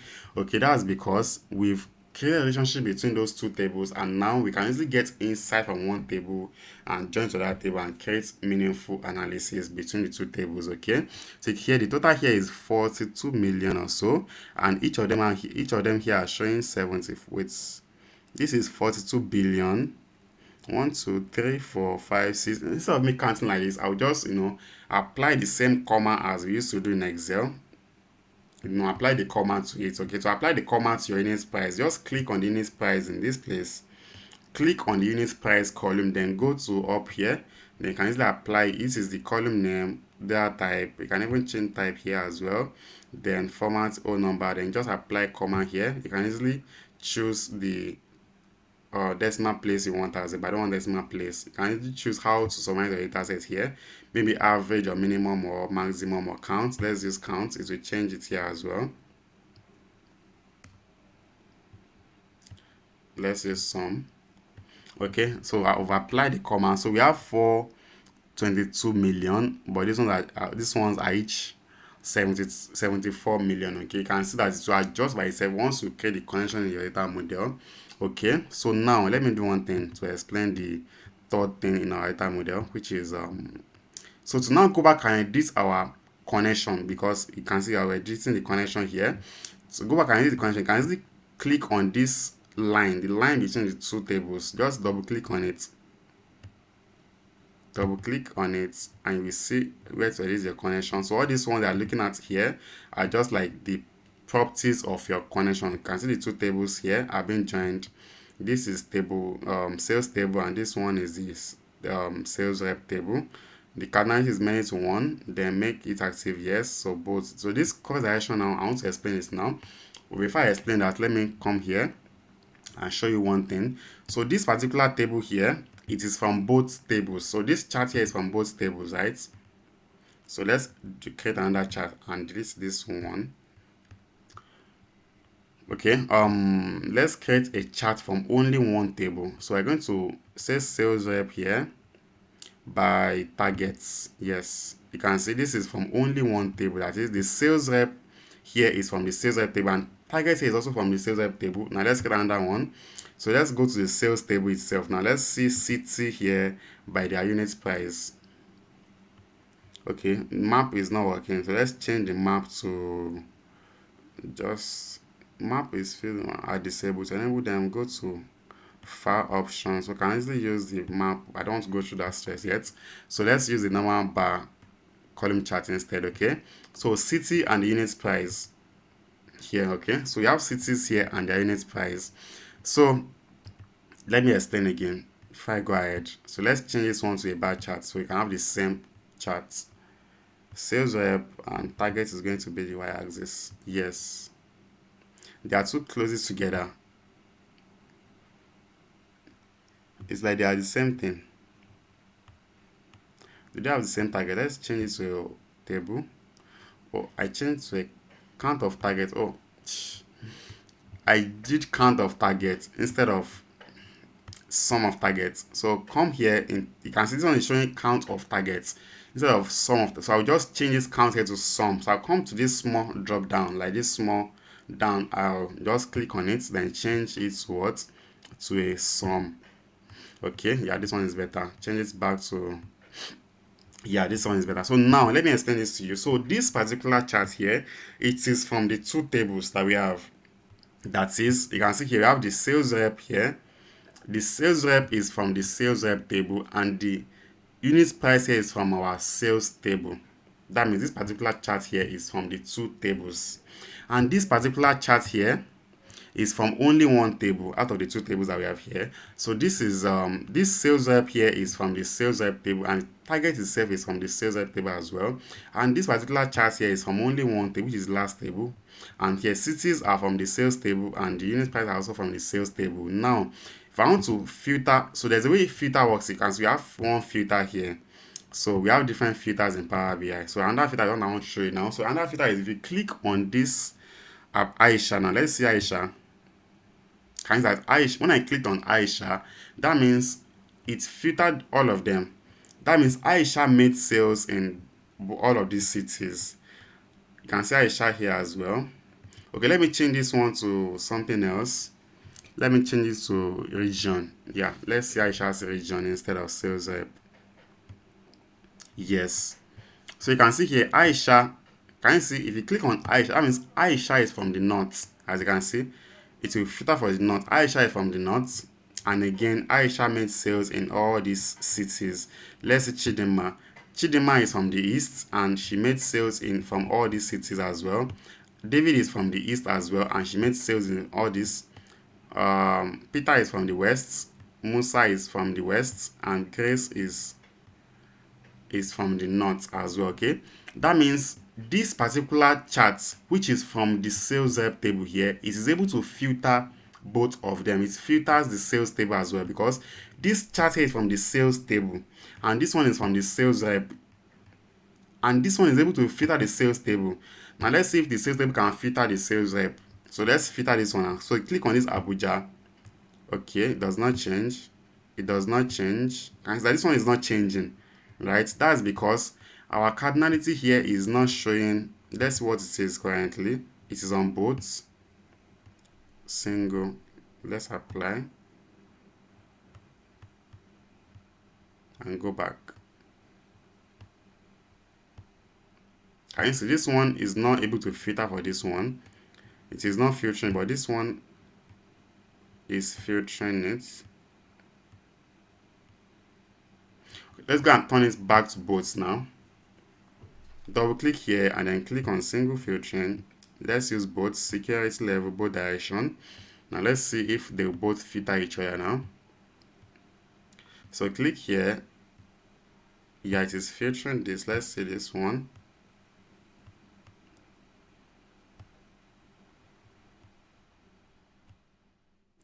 Canon sales. Okay. Does not seem to be filtering it. So cross filtering means these two tables can easily filter each other, but it is not filtering. I don't know why it is not filtering here. I'll figure that out actually. Okay, so that's how we model our data in Power BI, and you can also create your DAX measures from here as well. Okay, but that is how we model our data in Power BI. Okay, so the next thing now is to write our DAX formulas to get some insight from our data. So you notice that we have steps that we take in data analysis to like analyze our data set. Okay, the first step is to get your data sets from different sources. That we use Power Query to get our data set from different sources, and the next thing is to clean those data to meet our specific tastes in Power Query. After cleaning those data, I can now bring them to Power BI to now model it here in Power BI like we did here now. You can like create model the relationship between these two different tables to create the model in our Power BI here. And after you model the data set, you have to like get some insight from your data set as well.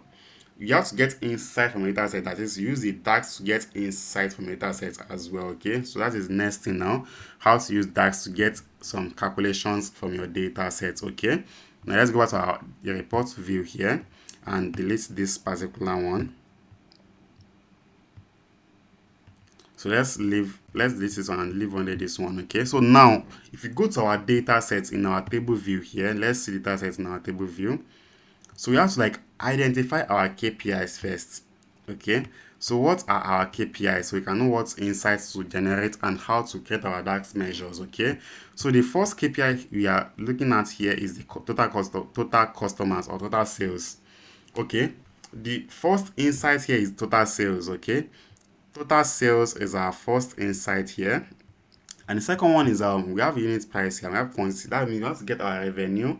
So the first one is the first KPI here is total sales. The second KPI here is the revenue, and third one is the cost of goods sold. So we have three different KPIs: the total sales, revenue, and cost of goods sold. That is the cost of acquiring the goods we are selling. Okay, so we are going to use the DAX to calculate those three different KPIs now. So how to use that? You can easily create your DAX from here. You can see new measure, new column, and new table. So you can use either new measures here or the new column here to calculate your total sales. Okay, so I'll be using my new column because new column is used to calculate something based on the row level. Okay, that is, each of these will be calculated for you. So if I want to calculate my total revenue, so it will just sum this unit price here multiply by the other quantity here to get your total revenue. Then unit price here multiply by other quantity here to get the total revenue for this one as well. Okay, that is how the column will do it for you. So I'm going to choose columns.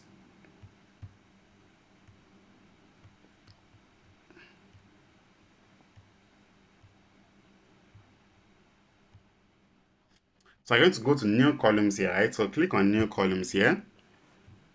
So you can see to add a new column for you, just like we are trying to write a formula in Excel. So it will create a new column for you like that of Excel. Then here the column is going to be revenue. Okay, then press your equal sign. So revenue is equal to what? Our revenue is equals to the quantity here. Type quantity. Before you finish typing your quantity, it will show you an option of what you are trying to look for. This is what we call IntelliSense. IntelliSense means like showing you a recommendation or suggesting what you are looking for to you. So here we need quantity, yes, then multiply the quantity by what? By the unit price to get our what? Our, you can see unit price here. Just click on it to select the unit price to get our revenue, and just press your enter to automatically populate this your revenue for you. You can see that we have each of them here. So this means 2000 multiplied by 220 multiplied by 9 is 19,000 or whatever it is. Then 220 means 220 multiplied by 1 is going to give you the 220 back. Okay, that is how you multiply it row by row. Okay, the next one here is now the COGS. So let's get our COGS. So our COGS is equal to what? Is equal to the order quantity multiplied by the cost price. Okay, that is cost price. Before I even finish typing, it will also automatically show me what I'm looking for here. Then multiply by what? Quantity. This is the quantity here. Then press your enter. Now it will add your COGS column for you as well. Okay, now our total customer can be gotten using only one column. That is just count the entire column for me. So how many columns do we have here? We have 2,100 rows here. So to count one column, all the rows in one column for me to get me my total sales. Okay, so you can use count rows, counts. They have different type of count. I will show you how to use those counts as well. Okay, and how to also sum our revenue here. Okay, so this is our revenue. That is, the revenue is equal to this and this. So that's how to write it. So this thing I'm doing here, I'm actually writing a DAX formula to get some calculations in my table. This is how we write our DAX formula. Okay, you can easily expand it here to see more space to write. So if you want to write a more complex data, more complex DAX formula, you can easily write it here. You can write more complex DAX here. Okay, so enter. So let's collapse it back. So the next thing is now our total what? Our total sales. Okay, so now we can't use our cost new column to get total. So let's try it first. So because we need to count one particular row to get our total sales from there. Okay, so let's count again using the new column. Okay, so new column is going to be total sales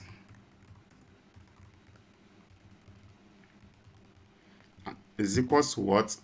Total sales equals to count. So we have different types of counts here. So we have the count A, count AX, count blank, count rows, count S, count distance, and count distance no blank. Okay, so this means this count means count. Let me see. It is not going to count test, I think. Okay, let's count cities now. So let's use count, then cities. Let's use region. Then press enter. Total sales 1, 2, 3. Total sales, count sales rep. Where are the sales reps?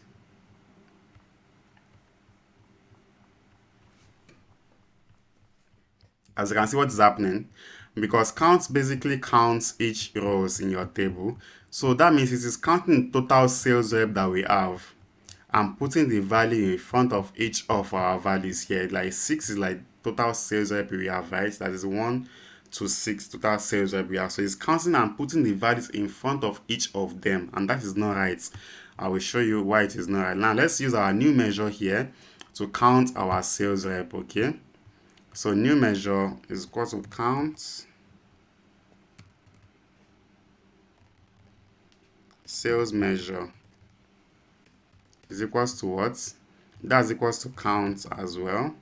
Then count sales region. I counted the region, right? So what did I count? I think it was the region I counted for this one. Then press enter. So let's see this one. What did I count earlier? I counted sales rep region, yes. Okay, so sales rep region with, oh, I actually made a mistake, right? Sales rep region, and this one counted, where is the other one?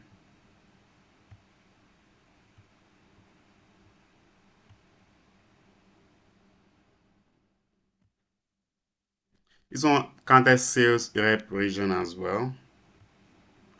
sales rep region. Okay, nah, I think I did the same thing. Yes, it's actually correct. So okay, that's because we have region here and we have only one region. Yeah, that's fine. So then let's see the output of what we just did now. Okay, because we want to see the total revenue here, total cost of goods sold, and total sales here. Let's see them. Okay, go to your report view here, then use a table. Click on this table here. So I'm going to be seeing our, let's see a sales rep. Okay, put sales rep in your table. Sales rep by all those things that we just calculated. Okay, that is, the first one is the revenue here by revenue. So drag and drop inside this. The next one is by cost of goods sold. Drag and drop inside. The next one is what? Is by sales measure. Drag and drop here. The next one is what? Is by total sales. Okay.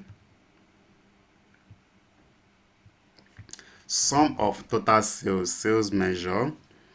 Okay.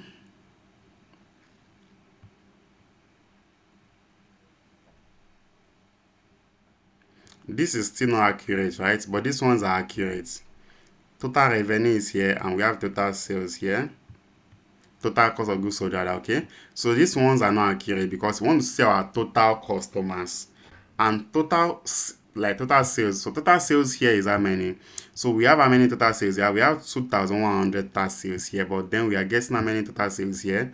We are getting more total sales here than the entire total sales, sum of sales. Okay, so I'm going to be using our cost, our measures now again. So let's calculate total sales using the measures again.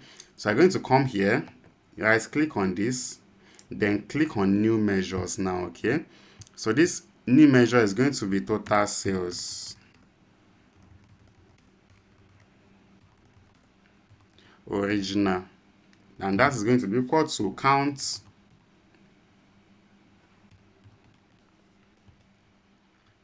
So count, let's count the region again and see what we have. Let's put it here. Still the same thing right now. Let's go and edit it for this original. So let's count A. Let's use count A. Okay, still the same thing. Now let's use count rows. I will explain what each of them does. Okay, so count rows. Count rows is here. This one should work.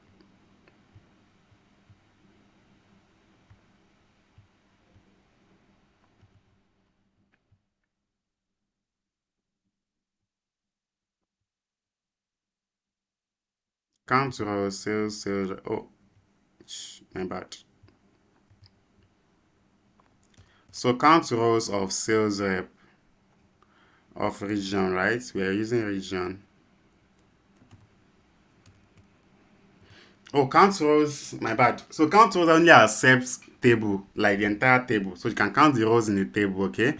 So the count rows in what? In this sales table here. So count all the rows in the sales table. That is what that basically means, okay? Okay, this is actually accurate. As you can see here, that the most accurate one here is the count rows, okay? So I will explain what each of them does. Let me explain now. So we can remove these ones. So this total sales is not accurate. So I'm going to remove it. As you can see here, how do I delete? Delete from model. Delete this and then remove it from here. Then delete this one as well. Measures, right click and delete. Then remove from here as well. Okay, so you can see here the count row is actually the most accurate because we're trying to count all the rows in our table. Okay, now let's go back and explain each of them. Let's try to create something else. Like let's try to recreate it, and why we even use the measure here, we explain that one as well. So the count rows here, let's say count. So you can see, so the counts here count only numbers. Yes, count counts only numbers, and count A counts both numbers and tests. Then count X counts, I don't really know what this one does actually. Then count blank here counts the blank, that is the empty cells, the missing values in a particular column. it counts the missing values in a particular column, and this counter counts the entire rows in a table. That means you have to like pass a table into the count rows to count the rows in the tables for you, and then the count X here counts based on each lines. Okay, then distinct count here counts distinct values in your table. Like we have 6 different distinct sales reps, you just count 6 for you. Okay, then we have distinct counts no blank, distinct counts no blank, that is count distinct and don't include blank. Okay, that is what each of these counts does. Okay, we also have sum as well. So we have sum, we're going to be using the sum very soon now. So you can see that we have the sum here. We have the sum here. Let's this one too should be deleted.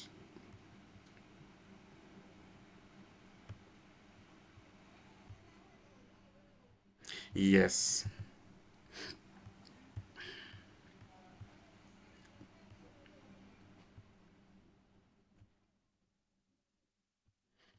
Okay, so we have our accounts now, we have our sum and all those things. Okay, so if you now want to see your sales by particular region, so you can easily use the measures now to calculate the sales by particular region. For example now, so the measures here, let me explain the difference between the measures and the column that and why we didn't use the measures. So the measures, you can see that we created our this revenue here using our new column, this table 2, the new column here. We use new, so column is used to create new column, and it's going to add those columns to your table.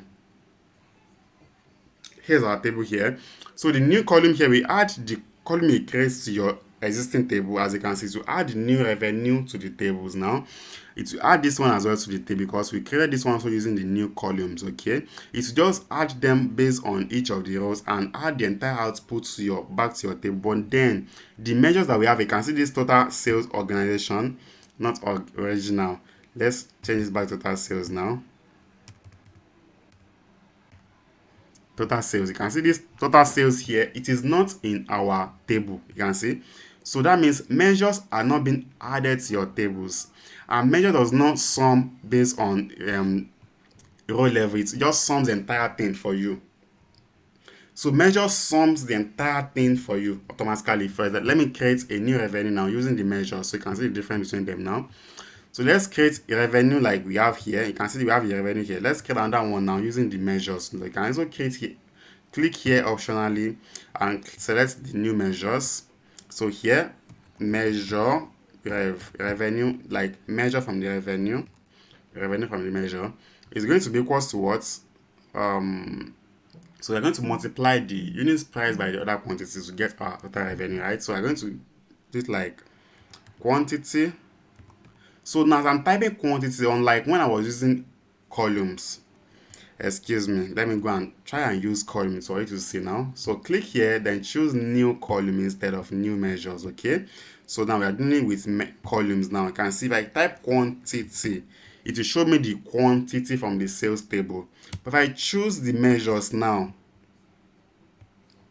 let me choose measures now. Can you see the measures here? If I type quantity, it will not show me the option to select. That means it is not seeing quantity. For me to now be able to get, well, we have to use the any aggregate function to get my quantity out of this particular table. Okay, I will have to use an aggregate functions here to get my quantity out, and we use calculate and sum to get our quantity. Okay, so now let's check revenue rev measure, and that is equals to what? Calculate. And calculate is used to write an expression and also add a filter. I will also explain this one to in details. Okay, or let's not use calculate yet. I'll use another thing. You can easily use sum here to get some values out. So let's use sum, sum. You can see sum, summarize, and sum x. So sum, now I want to sum. When I type quantity, it now show me quantity. So sum quantity, as you can see, and close the bracket. So sum of quantity multiplied by the sum of the unit price. By sum unit price now, units, it will show me the unit price because I'm using sum now. I get functions to get those columns for my table. Okay, so if I now multiply this, that I multiply the sum of revenue here by the sum of what? Total price. Let's see what we get. So revenue measure is here. Now let's add it to our table and see the output of all of them together. Okay, now let's add our revenue measure here to the table as well. Okay, let's put it side by side with our original revenue. You can see how I'm dragging it up. So let's compare the two of them. You can see here we have this revenue, some revenue, and revenue measure. So this one is gotten using what? Using our column, and this one is gotten using our measure. You can see the difference is way high. Can you see? Now let's format this one with comma so you can see the values properly. You can see how high the values are. The second revenue is here. And this one is 2 million, and this one is 4 billion. As you can see the difference in them. So this happens because sum here is going to sum the entire quantity. It will sum the entire quantity for you first of all. Okay, that's for this one. This is for the measures. So measures here works like, where is the revenue for measure? Okay, this is the revenue for measures. Okay, so this is going to happen like this will sum the entire quantity for you. You know, in quantity we have like sum of the entire quantity for you, and individually sum up the entire unit price for you. Then multiply the total sum of units price by total sum of quantity, not row by row again. My point is that for our new measures here now, these measures here, it will sum the entire this quantity here, like some quantity that is 9 times 1. Okay, plus sum means plus, right? That is 9 plus 1 plus 1, that's 11, plus 9, that's 21. 20 plus 4, 24. Sum all the way to the end. Now sum this one as well, the unit price as well. So sum 220 plus 220k plus, like add all of them together like this all the way to the end. Now after you now get the sum, then sum this entire unit price here and some points, now multiply the total sum of each of them together, and that's where you're getting higher values compared to when you use a normal measure or column rather. This here we use the columns here. Okay, so here we only multiplied individually, that is each of these we multiplied first before we do the entire sum later. So this means that the measures does sum first before multiplication, but here it multiplies first before the sum. Okay, so it's just multiply this unit price by this. 8 times 30 will give you this, right? Then 30 times 6 will give you what? Will give you this. Then 30 times 2 will give you this, before we now go and sum the entire revenue together at the end of the entire thing to get you the total sum. That is how the column works. But measure just sum the entire thing first, then multiply later. Okay, that is why we don't use column measures for sum like that. But if you want to calculate your total customers, total sales, you can easily use the measures to sum the entire total sales or count total sales for you, and that one is more accurate than using the columns to get it. Okay, I believe that is clear enough. So now this revenue measure here is not usable. It is not an accurate thing that we can use for our data. So I'm going to remove it from our table here as well. So click here to cancel it from the table. Yeah, this is not accurate. Okay, so let's see how we can use calculate function to now calculate what's something in our table now. So let's see all the sales by what, all the total revenue that we made in what, in where, in the north. Okay, only northern revenue. Let's see it here as well.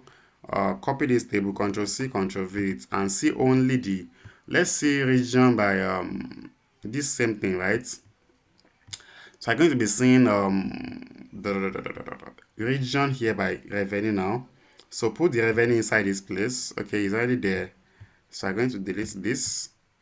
So let's remove this sales rep, remove the sum of revenue, cost of goods sold, and total sales. Now let's add the revenue in, then add your region in as well. Okay, region should come first before the sales. Yes, this one is better. So let's change this one as well back to, okay, this one is just unit price.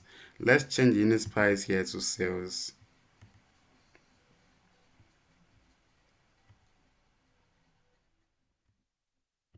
Okay, so let's change it back to table. as you can see now. So this is total and total here, they are the same thing. Okay, east, west, north, and so on. So now let's get only the sales that were made in what in where in the north. Okay, using the calculate function. So come here and click here. Now we are going to be using the new measure instead of using columns now.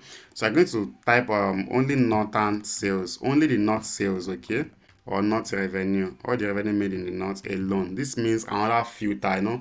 We have one filter here. Another filter is by clicking on here. Another filter is this one I'm trying to apply to my data, and I'm using the DAX.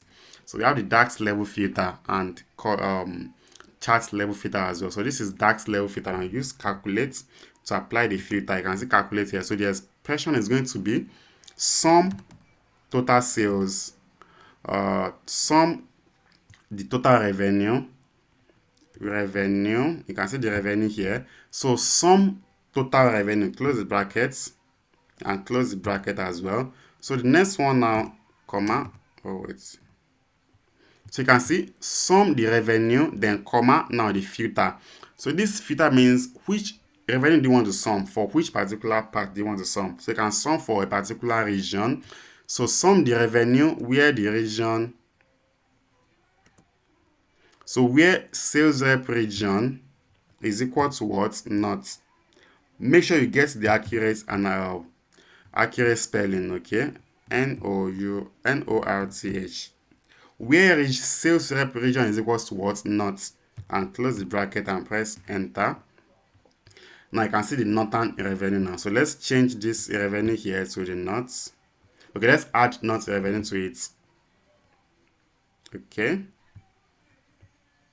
now compare it. So the north revenue is this, right? So you can see that they are the same thing. This is how, let's apply that our comma to it so you can see it accurately. So you can see the north revenue and the north are here are the same. So this is total revenue made in the north, and this is not. So this is how you can easily filter for a particular sales you want to see in your table. Okay, and that is how we use our DAX. This is just the basic DAX. Okay, if you want to learn more about DAX or more about DAX functions, go to the DAX documentation in your browser. Let me show you. So come here and type with what? Type DAX documentation, DAX, then documentation, to see more DAX and how to use them. So you can see DAX expression here, and then you see more DAX functions and how to use them here. You can see we have financial function, filter function is here. We have a lot of filter function I would have explained to you, but this video will be too long for that. Okay, so we have that here. Just check it out and see how to use them as well. So the next thing now is to get some insight from our data. So let's choose let's delete this. Delete.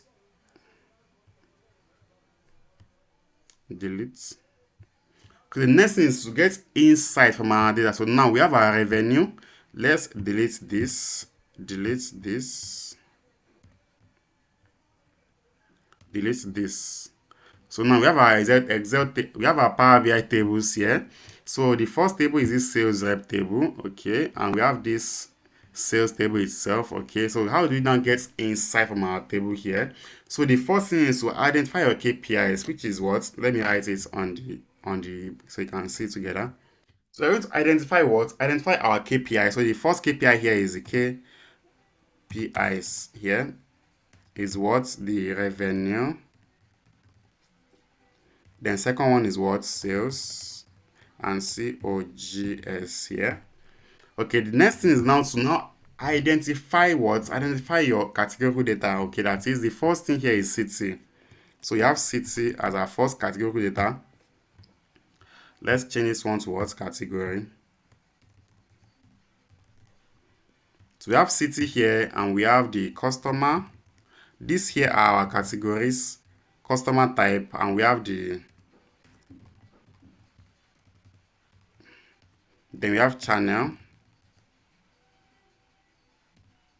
then we have the products, then we have category,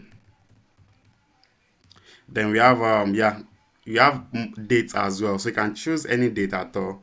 We have dates, maybe month or year, you can choose any one. Let's use month for this one. Then from our second table we have the sales rep there as well. Those are category data, and we have what? We have the region there as well. Okay. Sales rep and region from our other table. So now we have these categories here, and we have our KPIs here.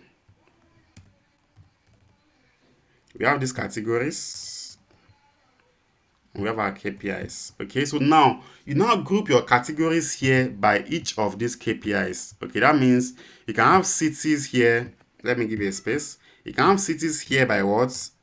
By cities by revenue, that is revenue made in each of the cities, or cities by what? By total sales in that particular city, or cities by total cost of goods sold, cities by COGS. As you can see, same here, you can have customer type by revenue, or customer type by what? By sales, or customer type by what? By COGS. Okay, so the next thing, okay, let me expand this a little bit. So next one is channels here by what? By revenue, or by sales, or by COGS, as you can see. So the same thing for other ones as well. So you can just say products here by revenue, sales, or COGS, months by each of them as well. Sales rep by revenue, sales, and COGS, and same with this one as well. This is how you get insight from your data set. So now, to now build our dashboard, now you're going to use only 5 insights to build our dashboard. So let me write those 5 insights down. So the first one should be what? City by revenue. Then we have customers. Let's get our monthly revenue as well. Then let's get our region by sales.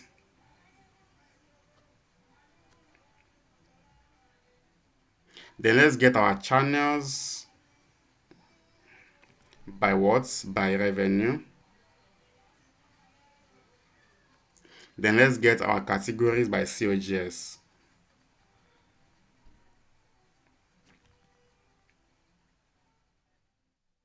We have 5 insights now that we're going to be using to, of course, build our dashboard now. Okay, let's go to our report view to build our dashboard. So the next thing, after you clean your data sets, you transform your data sets, you move your data sets, you get your insight through DAX.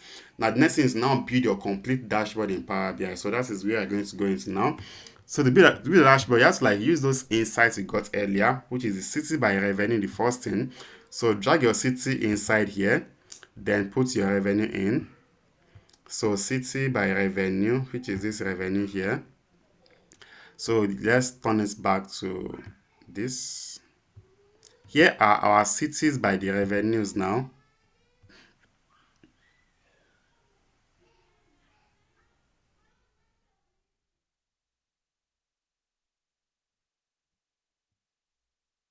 The next one is the monthly revenue. So go to your month and the revenue. So monthly revenue is going to be through this our date here. So choose the month from the dates. Go to date hierarchy and choose the month and drag it in. So monthly revenue as well. Put it here. Put the revenue inside the month. Okay, and the next one is going to be what? The region by sales. The sales we made by region. Then put the sales from here. That is the sales, like how many sales we made per region. Where's our sales? Sales table, sales table. Total sales is here. Okay, and the next one is what? The next one is the channel by revenue. So channel is here, and the revenue total is here. Then the next one is what? The next one is categories by COGS.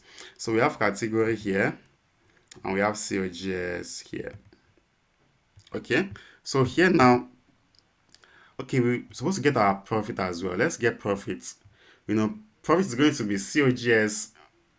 Revenue minus COGS is our profit. Okay, so let's get profit as well using our DAX. So we're going to be using the measure now. So use the measure to get your profit, because we just want to minus the revenue from COGS from the revenue. So we just use our measures now to get our profit. Okay, so profit is going to be equal to what? Profit is equal to revenue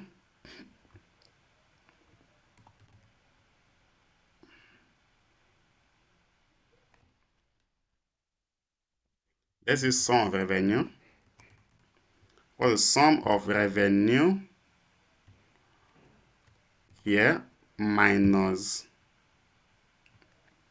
sum of what? Of COGS to get our profits now. Then press enter.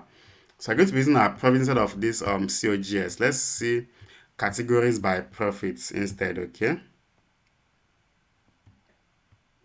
Yes, categories by profit is better.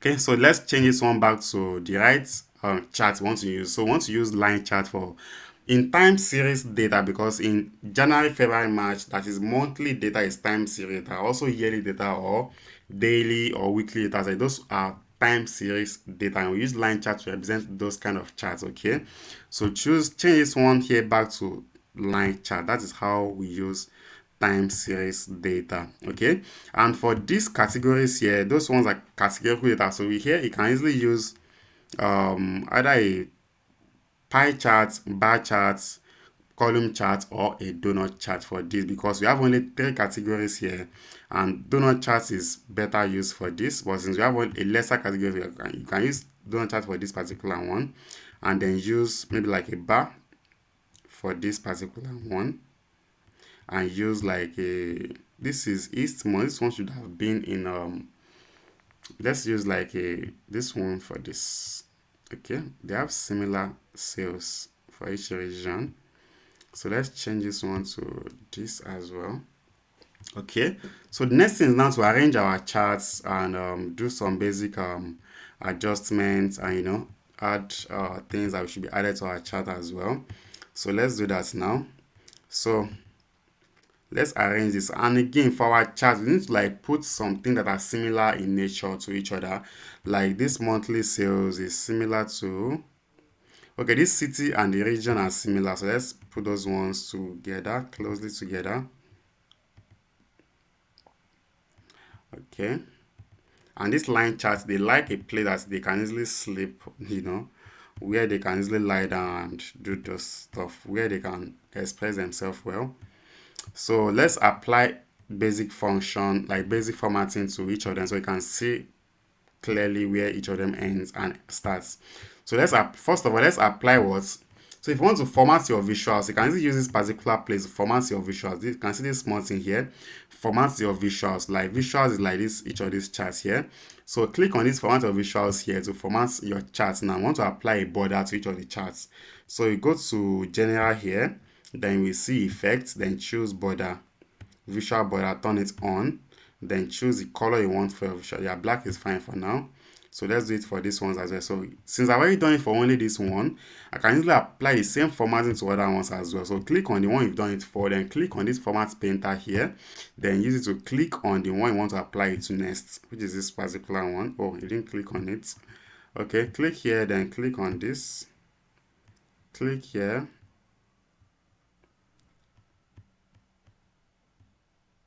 and then click on this, click here, then this, click here, then this, click here, then this.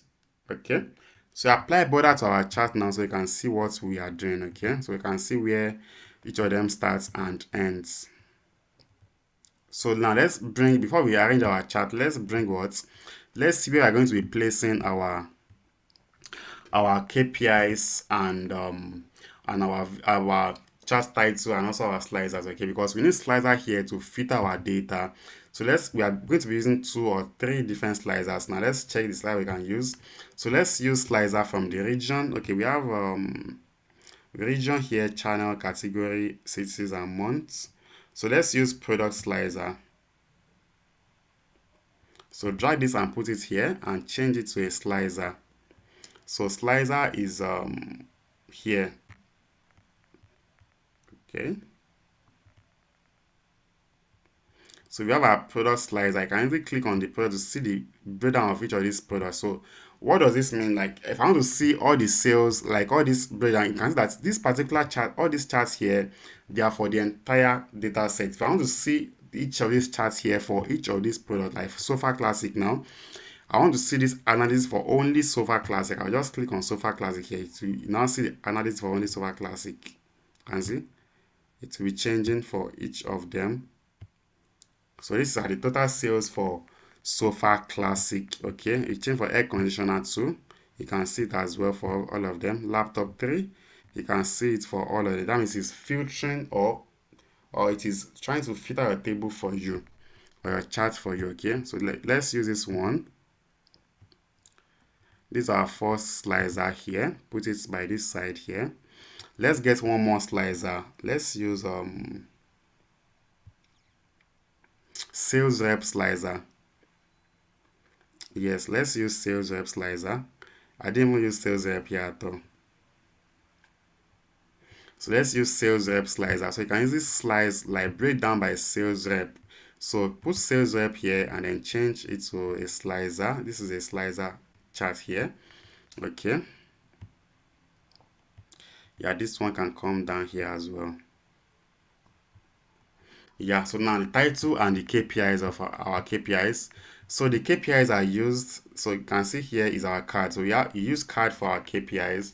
So click on this card here, then insert your KPI. We have 3 different KPIs: total sales, revenue, and total COGS and profit as well. So let's check our profit first. Here's our profit here.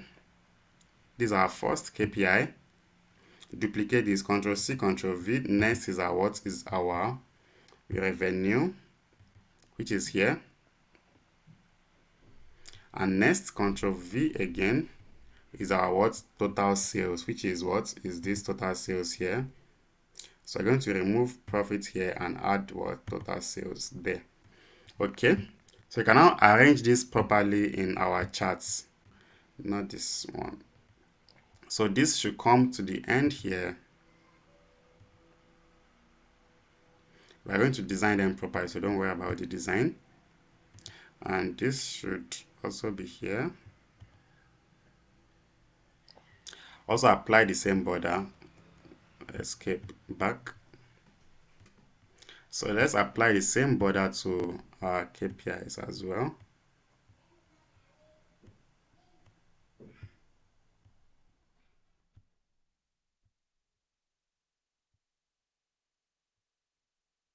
Okay, so this is just to differentiate our KPI, not anything serious. It might even end up removing the borders soon. Okay, so we have 3 different KPIs. So the next one is now get the title of our chart using what? Let's use a test box to get our title of our charts. Okay, so we're going to go to text box here and then type our chart type to here. So this is going to be electronics, all caps, electronics products sales by data. That is my name with Ezekiel, and don't forget to subscribe so we can get 10K soon. Electronics product sales by data with Ezekiel. So this is going to be the title of our what? Of our chart. So let's place it up here. And then let's increase the size and bolding it as well. Let's use 14. Yeah, this looks okay. Okay, so the next thing is now to arrange our chart properly. Let's reduce this. Take this one up so this one can have a space for itself here.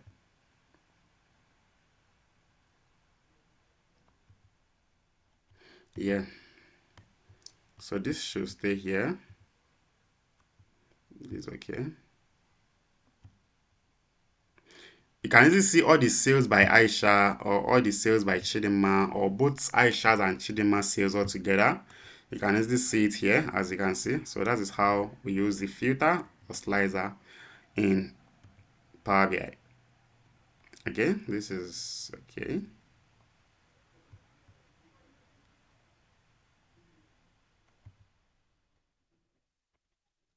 Okay,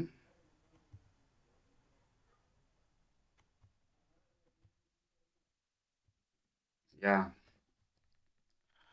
and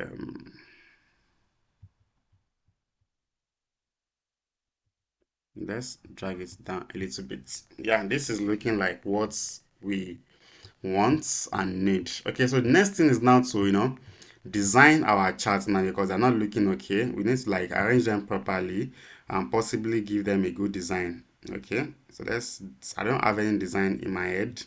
So I'm going to be doing this by together. Okay, so I'm going to drag this to this side. This one should go up and one of these should come down. I think this one should come down and this one should go up. Okay, because there's still space for us here. Let's hide this.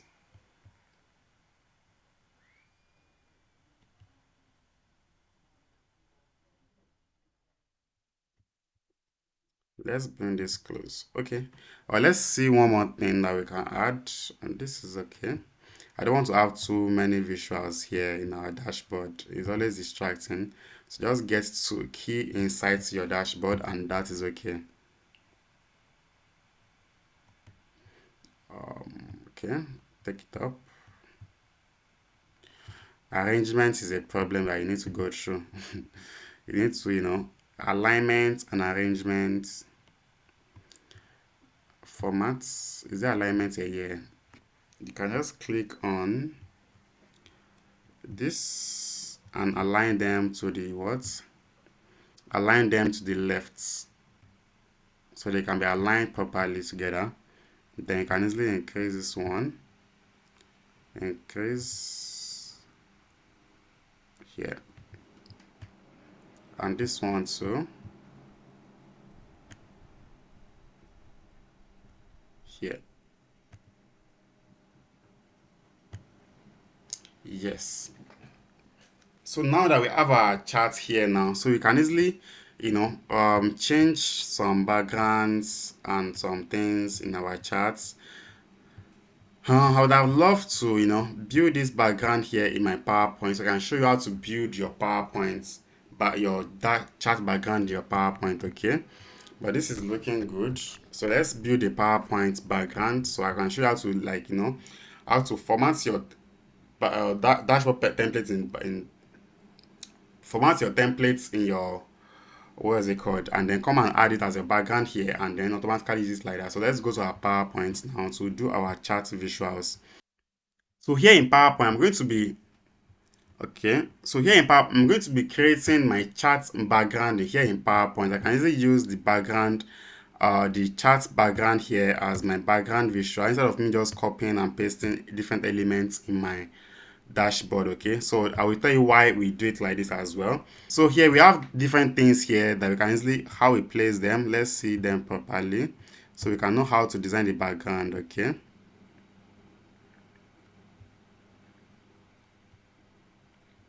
Yes, so these three here, let's give it a border for now. So click on this and click here and apply the border here. So let's give this a border for now so you can see the border of where we're going to place each of the charts and those things. Okay, so we have four things up here and we have two by this side and then we have we have 1 2 3 1 2 by this side. Okay, so now we know the kind of things we want to do and this one should be the same size. This one should be a little bit bigger and this one should be longer than this particular one. So here in PowerPoint, you're going to be inserting our elements here. Insert your icons, shapes rather. So let's use which shape should we use? Let's use this particular shape for each of our charts. So here is the first shape for our first chart here. Then duplicate Control R, repeat or D. Okay. Oh, I should have clicked like this. Okay, D. Okay, Control D will duplicate it for you. So now we place this here.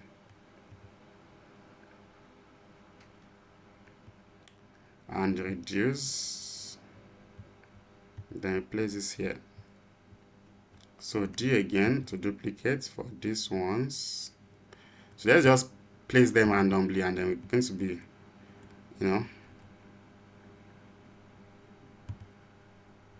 why did it go so far?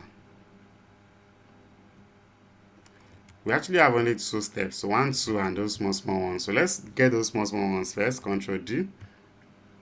So the small KPIs are going to be here.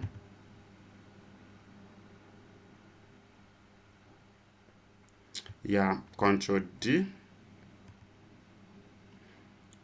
This other KPI, so those ones should be the same size. So 1, 2, 3 should be the same size, and this one should be a little bit longer than them. Then Control D, yeah, then D, and then expand this one. That is going to be our title. Okay, so the next thing is now to place for this side here. That's going to be what? That's going to be for our slicers. So here is for our slicers, right?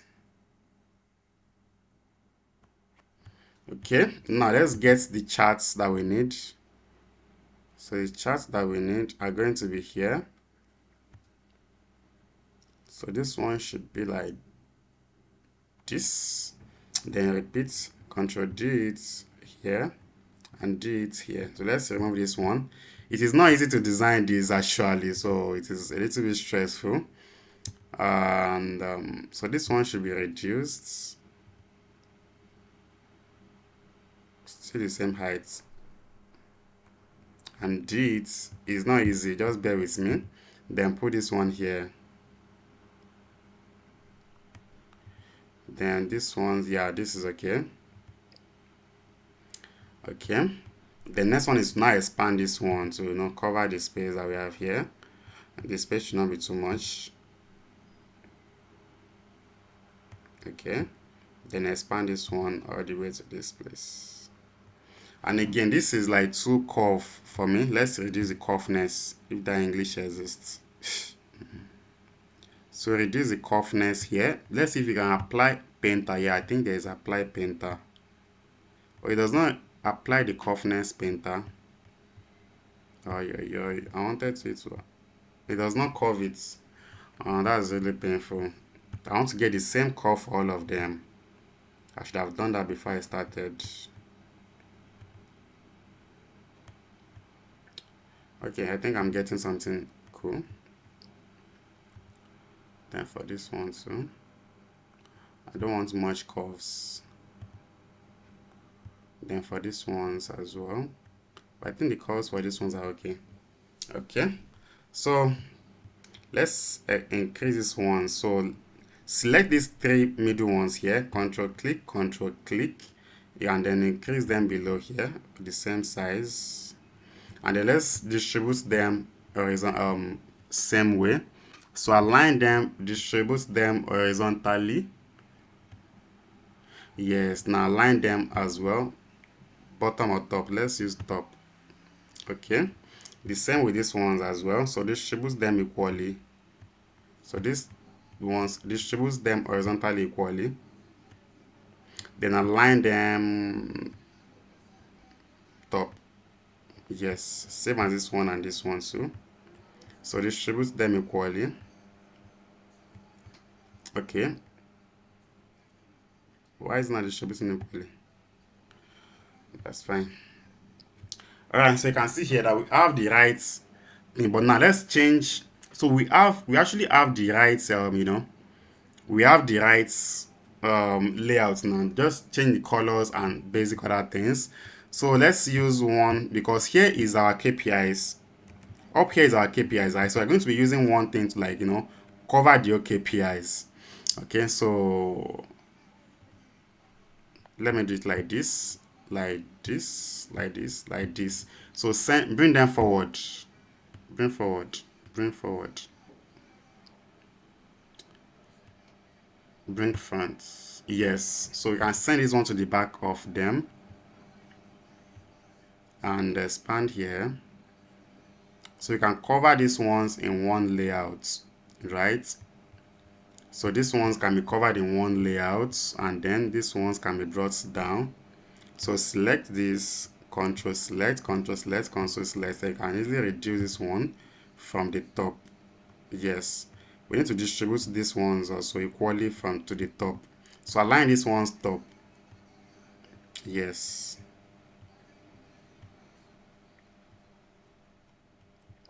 Yeah. So this one now, I can just give this one is too much. Reduce it a little. Yeah, this is cool. And from the up to, let's reduce this from up. It still needs to cover the entire thing. That is okay. Okay, so let's change the color of each of these now. So each of these ones should have different colors. Let's see the color I can use. I don't have any color in my head. Let's see shape fill here. Let's choose.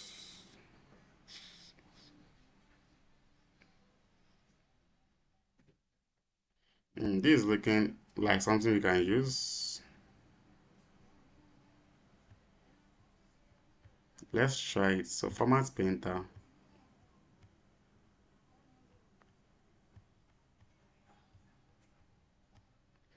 This it looks like something we can use. Okay. Then for these ones, let's choose a deeper color. Or should we just change the background color for this? I think white is okay too. Let's find a better color for this one together. So format shape and then go to shape fill. Let's find a good color. I think this one is looking like something we can use.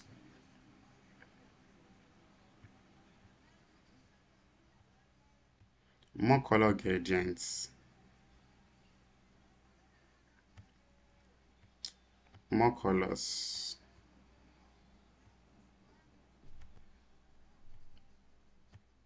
I'm looking for nice color.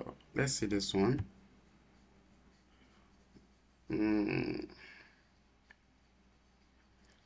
I need something that white can sit on. Let's use blue. Let's use blue. Something like other shade of blue.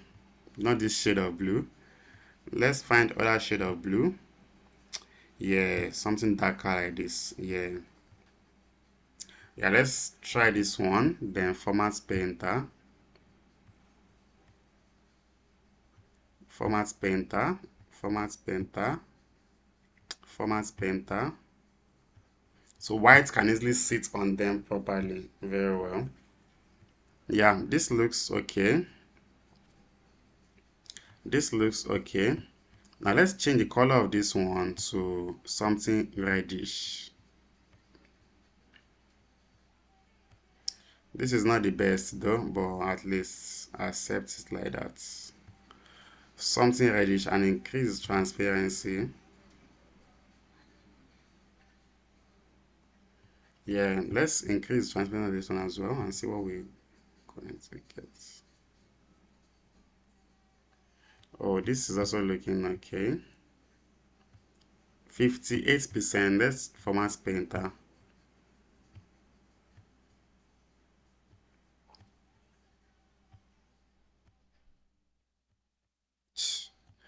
Let's format painter. Format painter. Format painter. Format painter. Is it looking like something we should use? Okay. So let's select all, Control A, and then no fill border line is here. So no line. No line means no border. Okay. So no border. Yeah.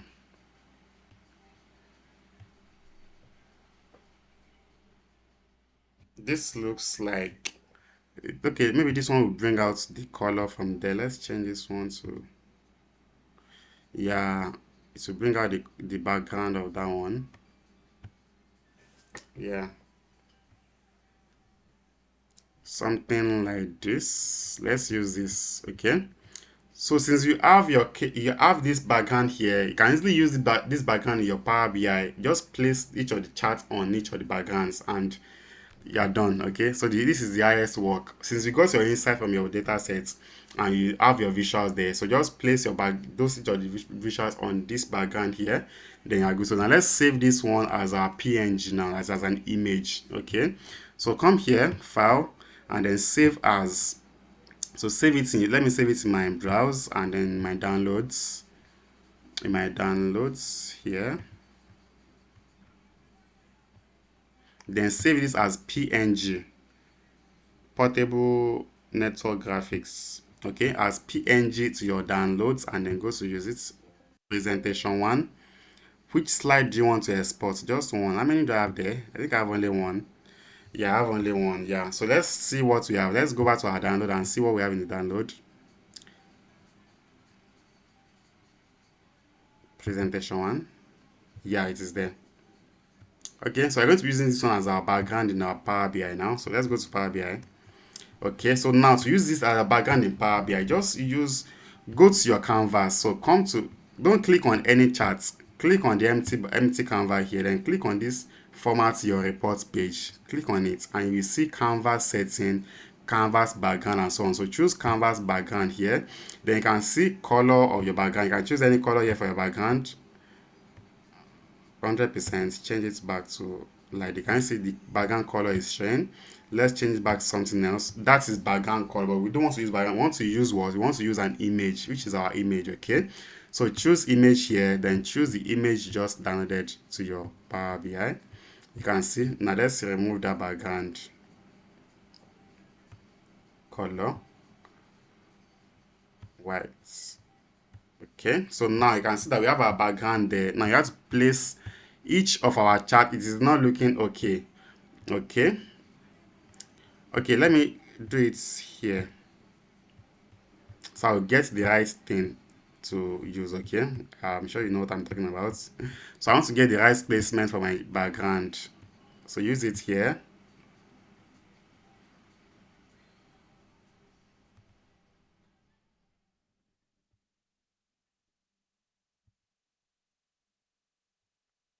Okay,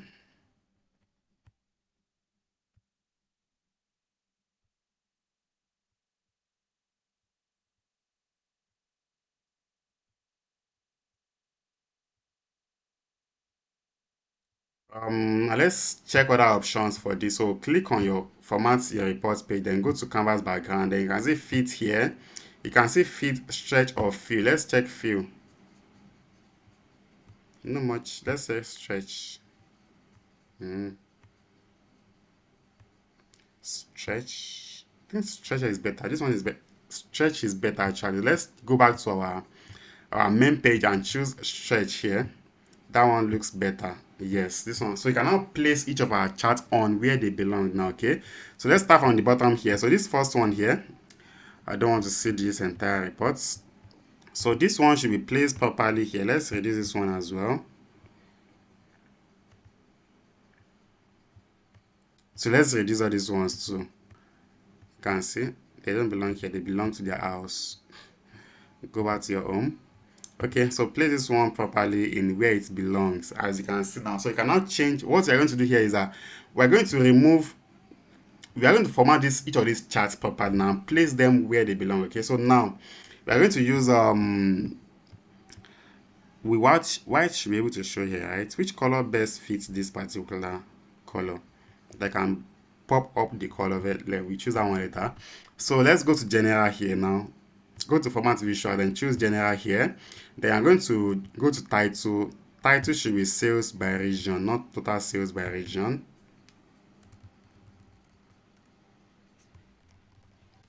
Sales by region is fine. Then make it centralize it. You can see your header should be centralized.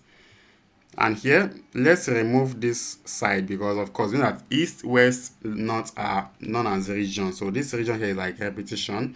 So remove the title for visuals here, which is the y-axis. You remove the title for y-axis here. Okay, now another one is for this. We said sales by region. That means this region here, and these are the sales, of course. So the y-x-axis as well. We're going to be removing the title for the x-axis. Remove the title. And again, I don't like this data association. I like my data labeled. If you've been watching my video, you know that. Okay, I like my data labeled. Okay, so go to your data label, which is going to be in your x-axis here, and we have values. Data label should be here, so turn on data label. Yes, this is good, and we can off this x-axis here, so values should be turned off as well. Yes, this is good. Now we have the right data here. Now let's remove the background here and the border. So go to general here, then go to background, not title, effects, and then go to background, turn off background. Yes, and border should be turned off as well. Yes, as you can see, now we have to find the right chart, the right color that will pop up on this chart. Now that's another problem we are going to face. So let's do this one for all of them like that. So for all of them, should format it like this. Yes, no border, no background. So place them properly. We're going to look for the color that will suit this, that will bring out the contents in our charts. Okay, we are going to face that problem together. So this one too should be formatted like this. This one too like this. This one too. Remove border and background. Remove border and background. You can see remove border and background. Remove border and background. Remove border and background. Remove border, and on all of them, because we have what we need already. So click here, and for this one as well. Okay, you can see that we have something similar to what we actually want. So let's reduce it to fit in its house. So don't go past where you belong.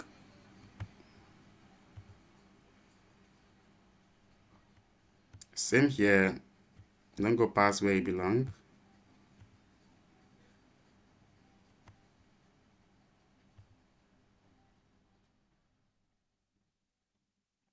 Okay, same as this ones as well. So they have enough space for this one and this one.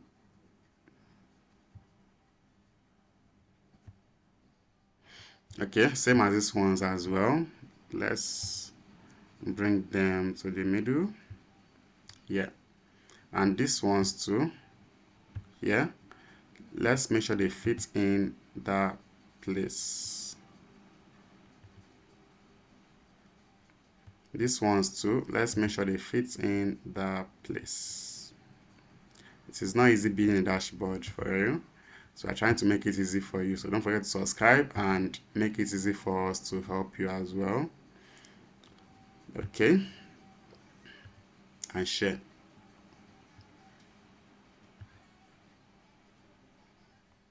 Yeah, this looks okay, but then these are not, I'm not feeling like I'm not seeing the colors properly, even though the colors for these KPIs are very okay. We need to get the right color for these ones. Okay, the colors for the KPIs are very okay, so we need to get the right color for these ones, or should you use the same color as the KPI for these ones as well? Okay, I think we should use the same color as well. Okay, I'm getting the idea now. Let's go back to our PowerPoint. I'm getting the idea, so let's use the same Control D. Everything's an idea as far as this is concerned. Okay, everything's an idea. Hold Shift.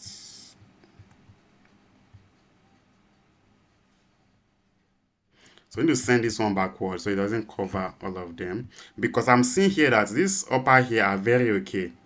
So we need to like change this one to like something that is similar to this upper part. I will explain. So it's going to be like this, right? So I'm going to change this one here to backward. We need to take it to the back. Send to the back.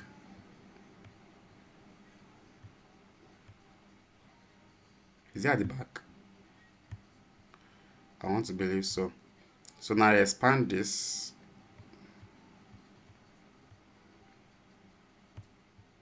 And make it go all the way up too.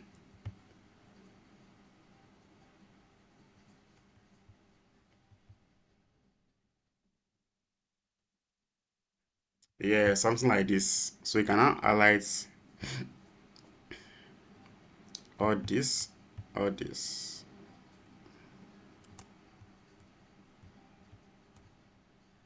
And reduce from the top. You can also align them top. They are not aligned to the top. Yeah, something like that. You cannot use the same color here for all these ones. Yeah, that's the idea I got. I hope it works. I believe it works rather.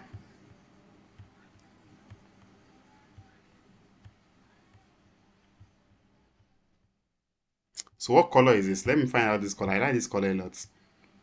What color is that? How can I even see the color? I'll show you to find it. I'll use it for our charts. Yeah, so this is okay. This should look good. Okay, let's make this one align bottom. And yes, let's download this one again. Save it as what? PNG. Save it as PNG presentation 212. So this should be PNG portable graphics formats. It should be download, right? Hope it's saved in download. I hope so. Let me check. I think download is not my default saving. I know it should be in download. I'm able to find it easily in where it is saved. So here, and this should be 2. Then save, just 1, only 1. Okay, then go back to your Power BI and use another, background. Change it to the new one. This one, no, this one. That should be 2. Yeah, this one. So let's see what we have. As you can see, this one comes out better. I can easily use black color and they're going to, come out better than, yeah, this one is better. If I don't even need to do anything at all again. So just change the color of your charts. As I said, I want to use the other color. This chart color, like the bar color. Okay. So this color here, to change the color, just go to your format visuals. Then you go to choose this one. Wait, choose this color, choose the chart here, and then go to your format visuals, and then you will see bars here. Like I'm talking about bar chart. So bar chart has like a bar, like bars rather. So choose bars here. Then the bar color is going to be here. So choose the bar color that you want. So I said this particular color. It's looking like too many colors. So let's use either this color or, yeah, like too many color is not okay. So let's use this particular color. So this here now, you can see that this one is like so this one here is column. So you can see column here. Okay. So if we click on this particular one, because it's a bar chart, so you see bars.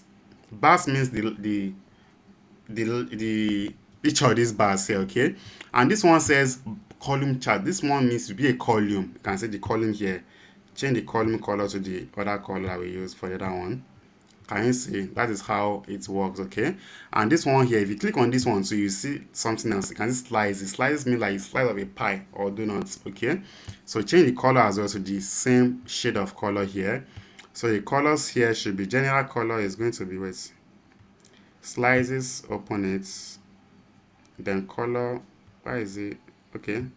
Series is going to be store. So for the store is going to be, let's use the color here. Then for the other one, yeah, this one too works. Okay, then for this line here, I'm going to be using, so if you click on line chart, you're seeing lines, you can see. So the same color for the lines as well. Yeah, color. The line should take up the same color too. So we have other things you can format your lines here as well. So you have lines, joint type, maybe round or bevel, meter.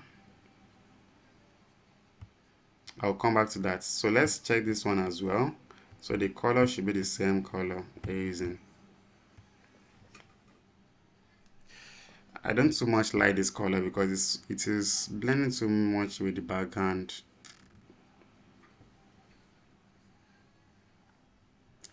The color is blending too much with the background. You need to find the right color. My taste is too high for this color to be the highest color. Okay, wait. Click here.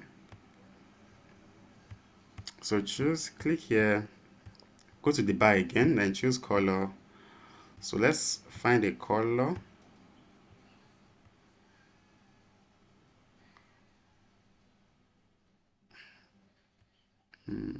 Yeah, this one is looking nice.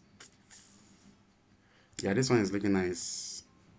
Then here, click here, last use color. Yeah, this one is looking nicer than the other one. No bother the color.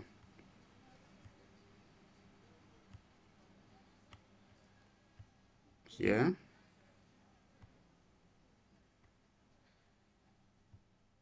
color should be this. Yeah, let's see this one too. The color should be this. Then for this one, the other color, we have two different series. So the other series, the online series, should be another color entirely. Let me be this color.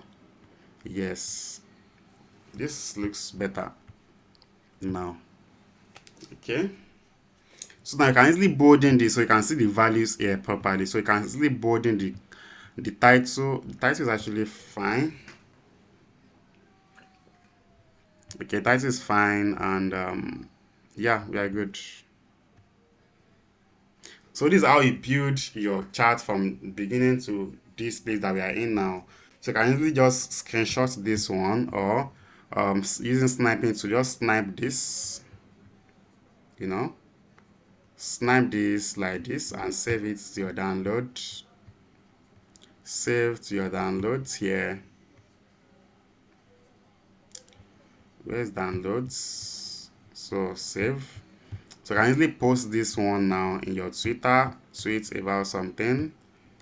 So I have my Twitter here, like, or LinkedIn, or anywhere you want to share your project to. You can easily share your project to anywhere you want. So just go to your Twitter and then choose the screenshot you just made now and share with your friends. I just made this now.